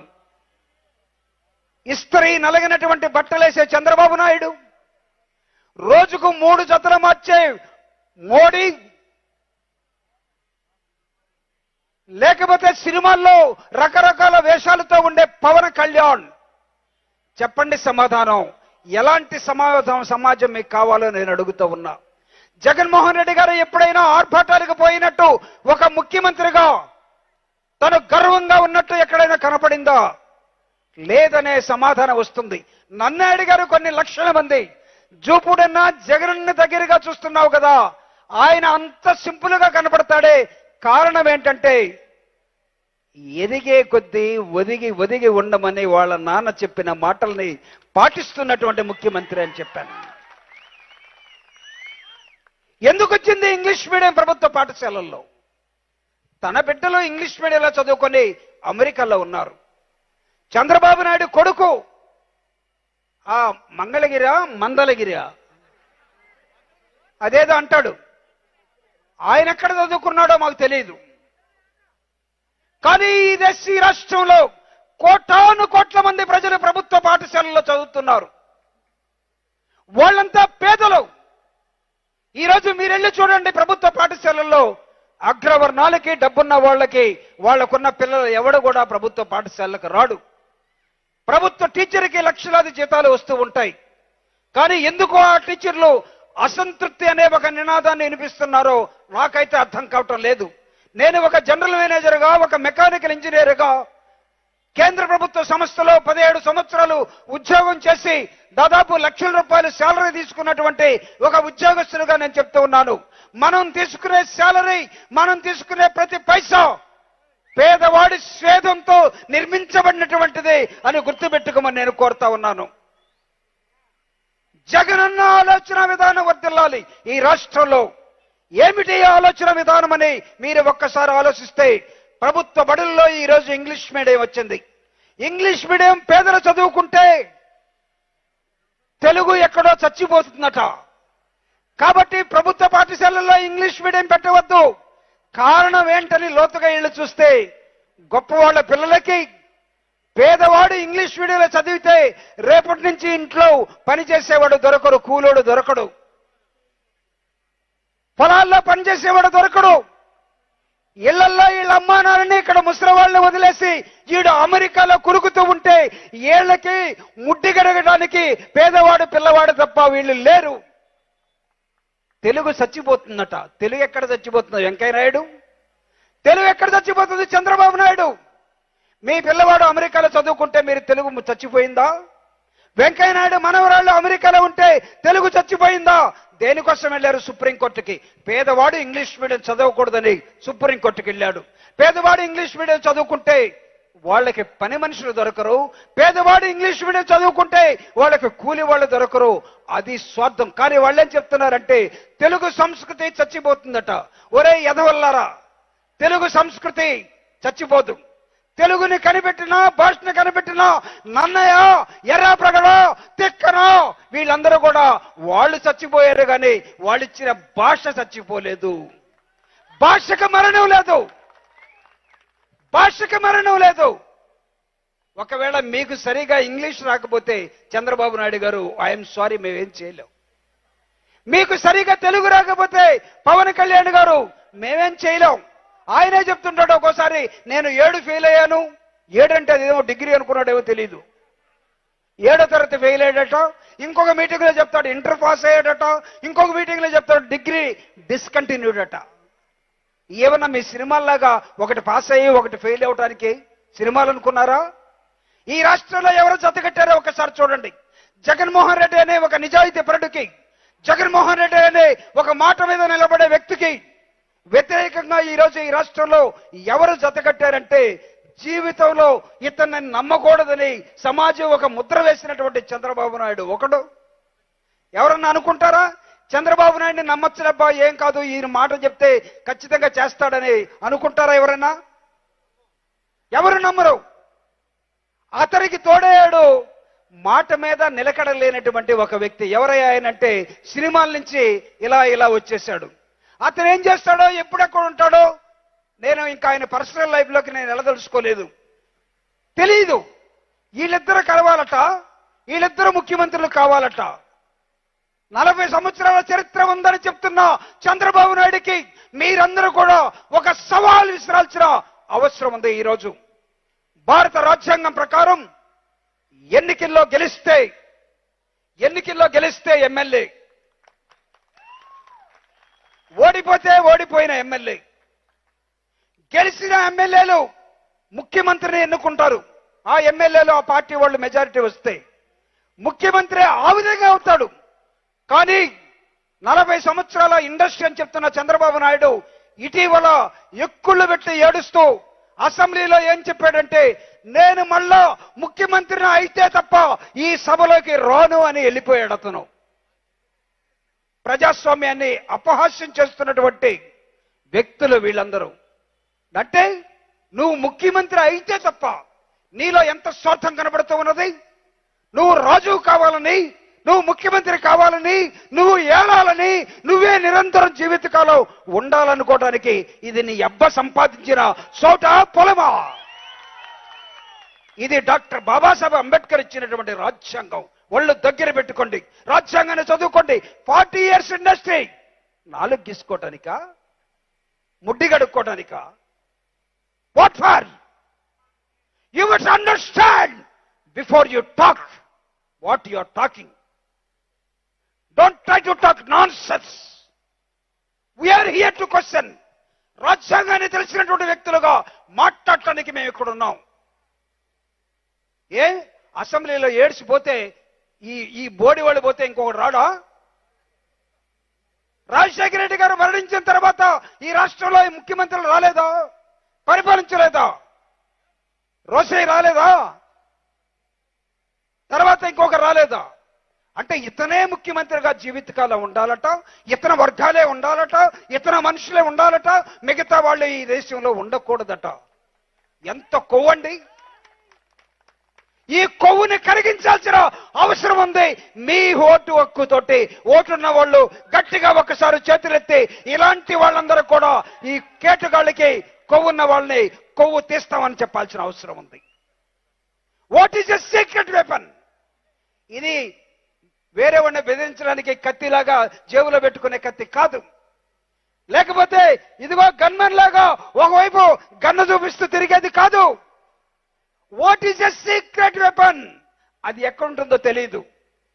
ఓటుకు పోయినప్పుడు నీ చూపుడు వేల మీద ఒక చుక్కై, ఒక బొట్టై, ఒక ఇంకై, ఒక కలరై నీ ఆయుధాన్ని అక్కడ చూయిస్తావు. అది ఓటు. దానికి విలువ ఉన్నది. దాన్ని సారాయికో, ఇందాక కన్నబాబు గారు చెప్పినట్టుగా దాన్ని సారాయికో, బిర్యానీకో, లేకపోతే ఇంకొక దానికో అమ్ముకోవటానికి ఏమాత్రం అవకాశం లేనటువంటి పవిత్రమైనటువంటిది. అందుకే జగన్మోహన్ రెడ్డి గారు ఛాలెంజ్ చేస్తా ఉన్నాడు, ఆడుదాం, ఆంధ్ర కాదు ఆడుదాం కబడ్డీ. ఎవరొస్తారో రండి, మీరంతా ఒక జట్టు, మేమంతా ఒక జట్టు అని చెప్తూ ఉన్నాడు. అక్కడ తెలుసుకోండి ఎవరికి ఏమాత్రం పనిచేశాడో. అరే రేపో మాపనే ముసలోళ్ళు కూడా ముఖ్యమంత్రి కావాలనుకుంటే కుర్రవాళ్ళు, లేకపోతే మంత్రి పదవి కానీ, ఎమ్మెల్యే కానీ, ఎంపీ కానీ ఈ దేశంలో ఒక్క అవకాశం కూడా రానటువంటి నిమ్న వర్గాలుగా ఉన్న కులాలు వాళ్ళేం కోరుకోవాలి?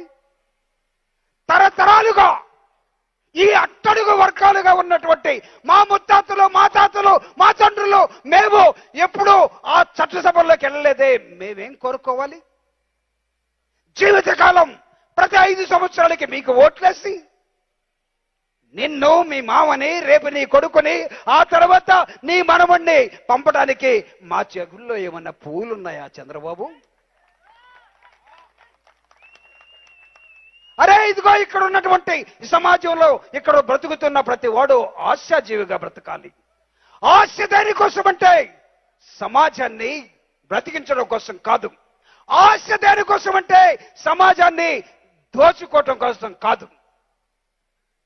ఎన్ఐరాయిగా వచ్చాడు, నాన్న చూస్తే కార్మిక నాయకుడు. ఒకసారి లేండి, సుబ్బారావు గారేనా రైట్ రా.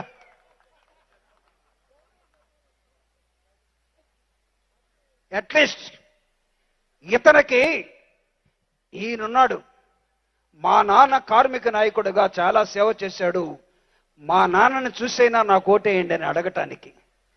కానీ కన్నబాబుకి, వంగగీత గారికి, జూపుడి ప్రభాకరరావు గారికి తాతల ముత్తాతల తండ్రుల చరిత్ర లేకపోవచ్చేమో. ఇవి స్వతంత్రంగా ఎలుగుతున్నటువంటి సూర్యుడు అని చెప్పుకోవాలి. ఈ సమాజాన్ని నేర్చడం కోసం, కొలవటం కోసం, అనేక విధాలుగా తర్కించడం కోసం వర్గాలు ఎదురు చూస్తూ ఉన్నాయి. ఈరోజు సామాజిక న్యాయం మీ ప్రజలతోటి మీరు మాట్లాడండి గతంలో ఏ ముఖ్యమంత్రి అయినా పంపాడంటే లేదనే సమాధానం వస్తుంది. ఇక్కడ చాలా మంది చెప్తూ ఉన్నారు, జగనన్న మాకు 78% ఇచ్చాడు, జగనన్న 52% ఉమెన్కి ఇచ్చాడు, జగనన్న పదవులు ఇచ్చాడు, జగనన్న ఎవరికి ఏం కావాలో చూస్తూ ఉన్నాడు. ఇవే పదవులు చంద్రబాబు నాయుడు ఉన్నప్పుడు ఎందుకు ఈ వర్గాలకు ఇవ్వలేకపోయాడని ఒక ప్రశ్నని మీరు వేసుకోమని నేను కోరుతా ఉన్నా. ఇదే పవన్ కళ్యాణ్, అరే కరెక్టే భాయ్, హమ్కు మాలూమ్ భాయ్, నీకు ముఖ్యమంత్రి కావాలనే కోరుకుంది మీ అన్న వచ్చినప్పటి నుంచి. పాపం మీ అన్న ముఖ్యమంత్రి ఎందుకు కాలేకపోయాడంటే వాళ్ళ బామర్దిని అడగాలి. ఏం పేరు ఆయన పేరు? అల్లు అరవింద్. అరే రావటంతో ఎన్ని డబ్బులు ఉన్నాయి? డబ్బులు లేకపోతే నీ ఆస్తి ఉంటే పట్టాలు పట్టుకురా, నీకున్నటువంటి భూమి ఉంటే తీసుకురా. ఎవడు చెప్పాడా ఇదంతా? ఆయన అడుగు, నీకు 15 సంవత్సరాలు ఎందుకు లేట్ అయిందో. ముఖ్యమంత్రి కావాలని కొంతకాలం, ముఖ్యమంత్రి నాకు అవసరం లేదు, నేను ఎక్కడున్నా పర్వాలేదు అనుకునే వ్యక్తులు కొంతకాలం, నా తరపున ఇంకొకడు ముఖ్యమంత్రి అయితే బాగుండని అనుకునే వాళ్ళు కొంతకాలం. అన్నా నమస్తే.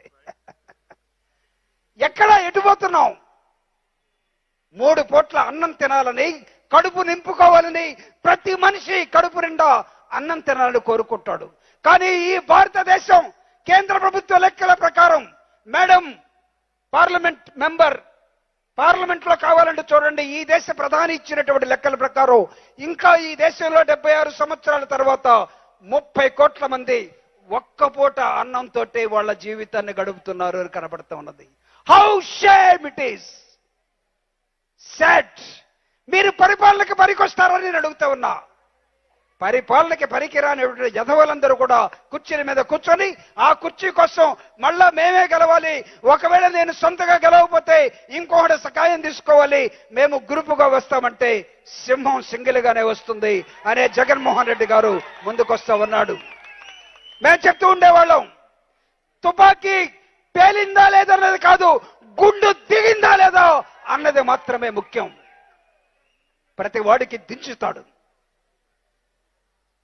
ఈరోజు ఈ రాష్ట్రంలో పేదలకి, సంపన్నులకి జరుగుతున్నటువంటి ఒక వార్, పేదల తరపున నిలబడి, పేదల తరపున తన బిడ్డల్లాగా భావించి, రైతుల్ని వాళ్ళ మనుషుల్లాగా భావించి, ప్రతి అంశంలో సమానత్వం కోసం పాటుపడుతున్నటువంటి డాక్టర్ బాబాసాహెబ్ అంబేద్కర్ ఇచ్చిన రాజ్యాంగం ప్రకారం నా పరిపాలన ఉండాలని చెప్తున్నటువంటి జగన్మోహన్ రెడ్డి గారు ఎక్కడ ఈ రాష్ట్రాన్ని కంబైన్డ్ రాష్ట్రంగా ఒకసారి, విడగొట్టిన రాష్ట్రంగా ఒకసారి నేనే ఏలాలి అని దోచుకోవడానికి సిద్ధపడుతున్నటువంటి చంద్రబాబు నాయుడు, పవన్ కళ్యాణ్ ఎక్కడ తేల్చుకోవాల్సిన సమయం అతి త్వరలో రాబోతుంది. కాబట్టి ఆ రోజు మీ శక్తి సామర్థ్యాల్ని మీకు నేను ఇందాక చెప్పినట్టుగా చూపుడు వేలి మీద పడే ఆ ఇంకు చుక్క ఎవరి వైపు పడాలో చూసుకోమని నేను కోరుతాను. అయినా సరే ఇతనికి నేను ఓటేయమని మీకు చెప్పడం లేదు.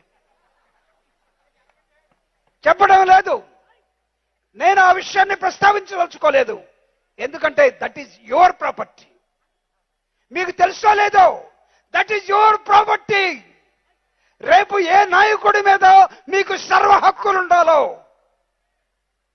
మీరు నిర్ణయించుకోవాలి. నీ నాన్న మీకు భూమిని సంపాదిస్తే తదనంతరం మీ నాన్న తర్వాత ఆ భూమి నీకొస్తే నీకు సర్వ హక్కులుంటాయి. ఒకవేళ మీరు ఇతనికి ఓటేస్తే ఇతని మీద సర్వ హక్కులు మీకుంటాయి. లేకపోతే మీరు హక్కును కోల్పోతారు. మీరే హక్కును కోల్పోతారు. ఈయన కారులో పోతుంటాడు, మీరేమో ముఖం ఇటు పెట్టిపోతుంటారు. గెలిపించారనుకో, దిగవయా కారు, తీయద్దాం. ఈ కారు నీకు నేనిచ్చిందే, నేను ఓటేస్తే నువ్వు గెలుస్తున్నాడు, ఆపు కారు. ఆ హక్కుని మీరు తెచ్చుకోవాలని కోరుతూ ఈ హక్కుని గుర్తు చేయమని జగనన్న అన్నా మీరందరూ వెళ్ళండి, మూలకి వెళ్ళండి. ఇప్పుడు దాకా ప్రభుత్వాలు, ఇప్పుడు దాకా పార్టీలు ఏ ప్రాంతానికి వెళ్ళలేదో reach so far unreached areas. మాట్లాడండి. నోరు లేనటువంటి వాళ్ళకి తరపున, మాట్లాడలేనటువంటి కులాల తరపున, మాట్లాడలేనటువంటి మనుషుల తరపున, శ్రమజీవుల తరపున, మీ హక్కులు కోల్పోయి బ్రతుకుతున్నటువంటి వాళ్ళ తరపున try to be voice of voiceless. వాళ్ళ గొంతుకుగా మీరుండండి, వాళ్ళ తరపున మీరు అట్లాడండి. ఒక ఉద్యమాన్ని నిర్మిస్తూ ఆ ఉద్యమానికి మీరే నాయకత్వం వహించమని అనేక మంది నాయకుల్ని తయారు చేస్తున్న జగన్మోహన్ రెడ్డి గారు ఎక్కడ? వేరే నాయకుడు ఎవడో రాకూడదు. పార్టీ పెట్టిన వాడైనా సరే వాడిని ఎనక నుంచి పొడుస్తాం, చంపుతాం, పార్టీని లాక్కుంటాం అని చెప్పేవాడు వాడెక్కడ? ఈ వ్యత్యాసాలని ఆలోచించమని. అంతేగాని దొరబాబు గారు రేపు సారా బాటిల్ ఎన్నిస్తాడు, ఎన్ఆర్ఐ నుంచి వచ్చిన డబ్బు ఎంత ఇస్తాడు, వీటికి ఆలోచించారనుకో మీరు ఏం కోల్పోతారు? హక్కుని కోల్పోతారు. హక్కు ఇది భారత రాజ్యాంగం ప్రకారం, డాక్టర్ బాబాసాహెబ్ అంబేద్కర్ ఇచ్చినటువంటి రిటర్న్ కాన్స్టిట్యూషన్ ప్రకారం 36 దేశాలు చదివి భారతదేశానికి ఒక పటిష్టమైనటువంటి భారత రాజ్యాంగాన్ని రాసిచ్చిన దాని ప్రకారమే ముఖ్యమంత్రి పరిపాలించాలి, ఎమ్మెల్యే ప్రవర్తించాలి, ప్రధానమంత్రి పరిపాలించాలి.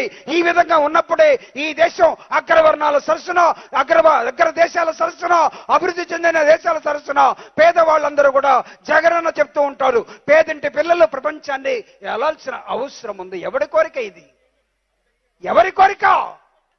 పేదింటి పిల్లలు ప్రపంచాన్ని ఏలాలి.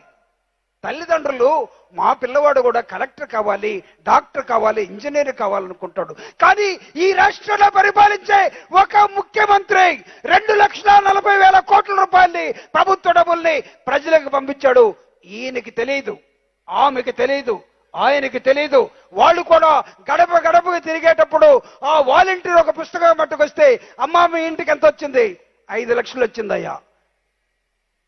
ఎమ్మెల్యే గారు అనుకున్నారు, మా వాలంటీర్ వాడిది ఎక్కడరా, అసలు నాకు తెలియకుండా 5 లక్షలు వీళ్ళకి ఎలా వచ్చింది? డైరెక్ట్ మీరు జగన్మోహన్ రెడ్డి గారిని మీరు డైరెక్ట్ చేసుకొని తిరిగి మళ్ళా మీ ముఖ్యమంత్రిగా గెలిపించడం కోసం మీ పవిత్రమైనటువంటి ఆలోచన విధానాన్ని వాడమని ఇచ్చినటువంటి అవకాశానికి జై భీములు తెలియజేస్తూ సెలవు తీసుకుంటూ ఉన్నాను. Thank you very much. Thank you sir. Thank you sir. అలాగే పెండు దొరబాబు గారు వచ్చారు, వాళ్ళకి మనందరి తరఫున కృతజ్ఞతలు తెలియజేసుకుంటూ, ఇందాక పెద్దలు చెప్పినట్టుగా మన ఓటు హక్కుని వినియోగించుకోమని. నేను కూడా ప్రతి మీటింగ్లో కూడా చెప్తా, ఓటు హక్కు మనం ఎవరికి ఓటేసామో కూడా ఎవరికి తెలియదు, ఎందుకంటే అది మనకి మన అంతరాత్మకి తెలుస్తుంది. ఈరోజు జగన్మోహన్ రెడ్డి గారు కూడా అదే ఒకటే చెప్తా ఉన్నారు, నా పరిపాలన నచ్చితే, నా పరిపాలన వల్ల మీ కుటుంబానికి భరోసా ఉంటే నాకు మరొక అవకాశం ఇవ్వమని అంటూ ఉన్నారు. ఇంకొక మాట కూడా ఆయన అంటూ ఉంటాడు, రాజకీయం చేయడం అంటే దోచుకు తినడం కాదు, రాజకీయం చేయడం అంటే మనం లేకపోయినా సరే మన ఫోటో మీ గుండెల్లో కానీ మీ ఇంట్లో కూడా పెట్టుకునేట్టుగా రాజకీయం చేయమని చెప్తా ఉన్నారు. మీ అందరికీ తెలుసు నా గురించి, ఎన్నో సంవత్సరాల నుంచి ప్రయత్నం చేస్తా ఉన్నా. ఒక దౌలూరు దొరబాబు అనే వ్యక్తి ఈ పెద్దాపురం నియోజకవర్గంలో మంచి పని చేశాడని చెప్పుకోవడానికి గత 20 సంవత్సరాలుగా ప్రయత్నం చేస్తా ఉన్నా. ఈ రోజు నాకు అవకాశం వచ్చింది. మీ అందరూ కూడా మరొక్కసారి మీ అందరూ కూడా శిరస్సు వంచి కోరుకుంటూ, ఇందాక పెద్దలందరూ కూడా మాట్లాడారు, జగన్మోహన్ రెడ్డి గారు ఎస్సీ, బీసీ, ఎస్టీ, మైనార్టీల కోసం చేసినటువంటి ఈ సామాజిక న్యాయం గురించి కూడా మాట్లాడడం జరిగింది. ఒక కాపు కులానికి చెందిన వ్యక్తిగా ఈరోజు వెనకబడిన కాపు కులస్తులను కూడా ఆదుకున్న ముఖ్యమంత్రి ఎవరంటే శ్రీ వైఎస్ జగన్మోహన్ రెడ్డి గారని ఈరోజు తెలియజేసుకుంటూ, ఈరోజు ఈ కార్యక్రమాన్ని ఇంత విజయవంతంగా ఈరోజు జరగడానికి కారణమైనటువంటి ప్రతి నాయకులకు, కార్యకర్తలకు, అలాగే ఇక్కడ సహకరించిన ప్రతి ఒక్కరికి కూడా, ప్రింట్ ఎలక్ట్రానిక్ మీడియా సోదరులందరికీ కూడా, అలాగే ఇక్కడికి వచ్చినటువంటి వివిధ మన నియోజకవర్గాల నుంచి వచ్చినటువంటి శాసనసభ్యులు పెద్దలందరికీ కూడా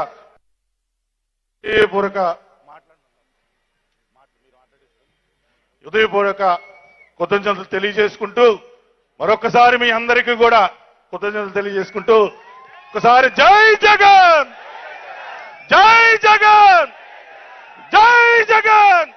థ్యాంక్ యూ.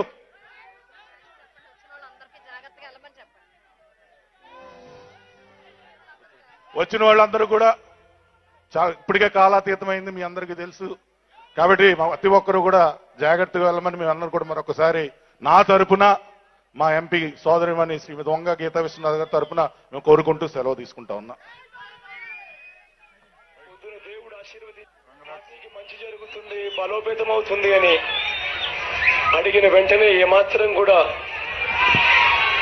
వద్దు అని చెప్పి కూడా చెప్పకుండా పూర్తిగా కోఆపరేట్ చేశాడు. దొరబాబుకు అన్ని రకాలుగా రేపొద్దున దేవుడు ఆశీర్వదించి మంచి చేసే పరిస్థితిలో నేను ఉన్నప్పుడు ఖచ్చితంగా దొరబాబు నేను పైకి తెచ్చుకుంటాను, ఖచ్చితంగా నేను నా గుండెల్లో పెట్టుకుంటానని మీ అందరికీ నా పక్కనే దొరబాబు ఉన్నాడు.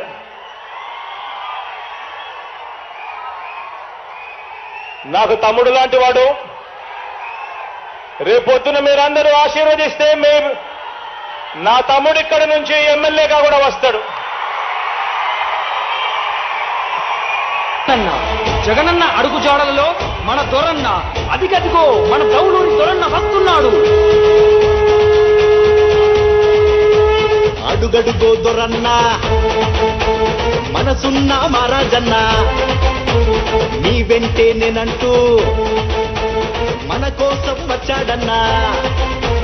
అడుగడుగో దొరన్న మనసున్న మహారాజన్న, మీ వెంటే నేనంటూ మన కోసం వచ్చాడన్నా. జెండా భుజం పట్టి లేరా, అడుగులో అడుగేసారా. అడుగడుగో దొరన్న మనసున్న మహారాజన్న, నీ వెంటే నేనంటూ మన కోసం వచ్చాడన్నా.